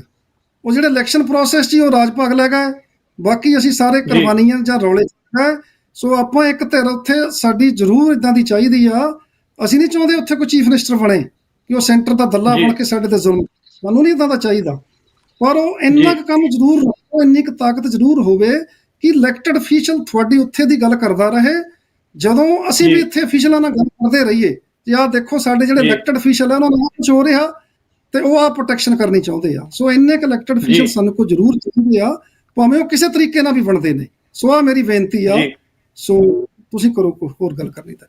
ਸੋ ਬਿਲਕੁਲ ਜੀ, ਪ੍ਰੋਗਰਾਮ ਦਾ ਜਿਹੜਾ ਸਮਾਂ ਵੀ ਆ ਆਪਣਾ ਬਿਲਕੁਲ ਸਮਾਪਤਾ, ਬਟ ਇੱਕ ਜਿਹੜੀ ਜ਼ਰੂਰੀ ਬੇਨਤੀ ਮੈਂ ਫੇਰ ਕਰਨੀ ਆ ਜੀ ਕਿ ਆਉਣ ਵਾਲੀ 14 ਜੂਨ ਓਟਵਾ ਵਿਖੇ ਜਿਹੜੀ ਕੈਨੇਡਾ ਦੀ ਰਾਜਧਾਨੀ ਆ ਉਹਦੇ ਵਿੱਚ ਪਾਰਲੀਮੈਂਟ ਹਿੱਲ ਦੇ ਉੱਤੇ ਰੈਲੀ ਹੋਣ ਜਾ ਰਹੀ ਆ, ਜਿਹੜੀ ਜੂਨ 1984 ਦੇ ਸ਼ਹੀਦਾਂ ਨੂੰ ਯਾਦ ਕਰਨ ਲਈ ਤੇ ਉਹਨਾਂ ਦੇ ਅਕੀਦੇ ਨੂੰ ਯਾਦ ਕਰਨ ਲਈ ਹਰ ਸਾਲ ਜਿਹੜੀ ਆ ਉਹ ਲਿਖੀ ਜਾਂਦੀ ਆ। ਸੋ ਇਸ ਵਾਰ ਵੀ ਆਉਣ ਵਾਲੇ ਸੈਟਰਡੇ ਨੂੰ ਇਹ ਰੈਲੀ ਜਿਹੜੀ ਆ ਹੋਏਗੀ। ਸੋ ਉੱਥੇ ਜਾਣ ਦੇ ਲਈ, ਪਹੁੰਚਣ ਦੇ ਲਈ ਬੱਸਾਂ ਦਾ ਪ੍ਰਬੰਧ ਕੀਤਾ ਜਾ। ਮੌਂਟਰੀਆਲ ਤੋਂ 438 227 ਤੇ 3465 ਸਰਦਾਰ ਚਰਨਜੀਤ ਸੁੱਜੋਂ ਨੂੰ ਤੁਸੀਂ ਸੰਪਰਕ ਕਰਕੇ ਆਪਣੀ ਸੀਟ ਬੁੱਕ ਕਰਾ ਸਕਦੇ ਹੋ। ਔਰ ਸਰਦਾਰ ਅਵਤਾਰ ਸਿੰਘ ਪੂਨੀਆ GTA ਤੋਂ, ਗ੍ਰੇਟਰ ਟੋਰਾਂਟੋ ਏਰੀਆ ਤੋਂ ਤੁਸੀਂ 416 223 4811 ਦੇ ਉੱਤੇ ਕਾਲ ਕਰਕੇ ਆਪਣੀ ਸੀਟ ਰਿਜ਼ਰਵ ਕਰਾ ਸਕਦੇ ਹੋ। ਸੋ ਅਸੀਂ ਇੱਥੇ ਰੈਲੀ ਦੇ ਵਿੱਚ ਵੱਧ ਚੜ ਕੇ ਜਿਹੜਾ ਉਹ ਆਪਣੀ ਆਵਾਜ਼ ਆ ਜਿਹੜੀ ਉਹ ਬੁਲੰਦ ਕਰੀਏ। ਸੋ ਸਰਦਾਰ ਬੂਟਾ ਸਿੰਘ ਜੀ, ਤੁਹਾਡਾ ਵੀ ਬਹੁਤ ਬਹੁਤ ਧੰਨਵਾਦ। ਤੁਸੀਂ ਸਾਡੇ ਨਾਲ ਜੁੜੇ, ਆਪਣੇ ਵਿਚਾਰਾਂ ਦੀ ਸਾਂਝ ਸਾਡੇ ਨਾਲ ਪਾਈ ਆ। ਸੋ ਦਰਸ਼ਕੋ, ਕੱਲ ਨੂੰ ਇੱਕ ਨਵੇਂ ਮਹਿਮਾਨ ਦੇ ਨਾਲ ਅਸੀਂ ਫੇਰ ਹਾਜ਼ਰ ਹੋਵਾਂਗੇ ਔਰ ਕੱਲ ਦੀ ਜਿਹੜੀ ਗੱਲਬਾਤ ਆ ਉਹ G7 ਤੇ ਜਿਹੜੀ ਰਿਮੈਂਬਰੈਂਸ ਰੈਲੀ ਆ ਉਹਦੇ ਤੇ ਹੀ ਹੋਏਗੀ। ਸੋ ਉਦੋਂ ਤੱਕ ਜਿਹੜੀ ਆ ਇਜਾਜ਼ਤ ਦਿਓ। ਤੇ ਵਾਹਿਗੁਰੂ ਨੇ ਸਵਾਸਾਂ ਦੀ ਲੜੀ ਨੂੰ ਇਸੇ ਤਰ੍ਹਾਂ ਜਾਰੀ ਰੱਖਿਆ ਔਰ ਆਪਣੇ ਪੈਰਾਂ ਤੇ ਖਲੋਣ ਦਾ ਬਲ ਬਖਸ਼ਿਆ। ਤੇ ਕੱਲ ਨੂੰ ਫੇਰ ਹਾਜ਼ਰ ਹੋਵਾਂਗੇ ਜੀ। ਤਦ ਤੱਕ ਦੇ ਲਈ ਦਿਓ ਇਜਾਜ਼ਤ। ਵਾਹਿਗੁਰੂ ਜੀ ਕਾ ਖਾਲਸਾ, ਵਾਹਿਗੁਰੂ ਜੀ ਕੀ ਫਤਿਹ। ਵਾਹਿਗੁਰੂ ਜੀ ਕਾ ਖਾਲਸਾ, ਵਾਹਿਗੁਰੂ ਜੀ ਕੀ ਫਤਿਹ। ਜੂਨ 1984 ਦੇ ਵਿੱਚ ਜੋ ਇੰਡੀਆ ਗਵਰਨਮੈਂਟ ਨੇ ਅਕਾਲ ਤਖਤ ਸਾਹਿਬ, ਹਰਮੰਦਰ ਸਾਹਿਬ ਅਤੇ ਹੋਰ ਵੀ ਗੁਰਦੁਆਰਿਆਂ ਦੇ ਉੱਤੇ ਜੋ ਅਟੈਕ ਕੀਤੇ ਗਏ ਜੀ, ਉਹਨਾਂ ਦੀ ਯਾਦ ਦੇ ਵਿੱਚ ਇਸ ਸੈਟਰਡੇ 14 ਤਰੀਕ ਠੀਕ 12 ਵਜੇ ਪਾਰਲੀਮੈਂਟ ਹਿੱਲ ਦੇ ਸਾਹਮਣੇ ਸ਼ਾਂਤਮਈ ਢੰਗ ਦੇ ਨਾਲ ਰੈਲੀ ਕਰਾਈ ਜਾਵੇਗੀ ਜੀ। ਇਹਦੇ ਵਿੱਚ ਸਾਰੀ ਸੰਗਤ ਨੂੰ ਹੁਮ-ਹੁਮਾ ਕੇ ਪਹੁੰਚਣ ਦਾ ਸੱਦਾ ਦਿੱਤਾ ਜਾ ਰਿਹਾ ਜੀ। ਦੇ ਨਾਲ ਦੇ ਗੁਰਦੁਆਰਾ ਸਾਹਿਬ 6 ਵਜੇ ਤੁਸੀਂ ਪਹੁੰਚ ਸਕਦੇ ਹੋ। ਉੱਥੋਂ ਬੱਸਾਂ ਚੱਲਣਗੀਆਂ ਜਾਂ ਤੁਸੀਂ ਕਾਲ ਕਰ ਸਕਦੇ ਹੋ 416 723 8811 ਜਾਂ ਤੁਸੀਂ ਆਪਦੇ ਨਾਲ ਦੇ ਗੁਰਦੁਆਰੇ ਦੇ ਨਾਲ ਸੰਪਰਕ ਕਰ ਸਕਦੇ ਹੋ। ਸਾਰੀ ਸੰਗਤ ਨੂੰ ਬੇਨਤੀ ਹੈ ਜੀ ਵੀ ਵੱਡੀ ਤਾਦਾਦ ਦੇ ਵਿੱਚ ਆਪਾਂ ਸਾਰੇ ਇੱਥੇ ਪਹੁੰਚੀਏ, ਸ਼ਹੀਦਾਂ ਨੂੰ ਯਾਦ ਰੱਖਦੇ ਹੋਏ ਇਸ ਰੈਲੀ ਨੂੰ ਸਫਲ ਕੀਜੀਏ। ਵਾਹਿਗੁਰੂ ਜੀ ਕਾ ਖਾਲਸਾ, ਵਾਹਿਗੁਰੂ ਜੀ ਕੀ ਫਤਿਹ।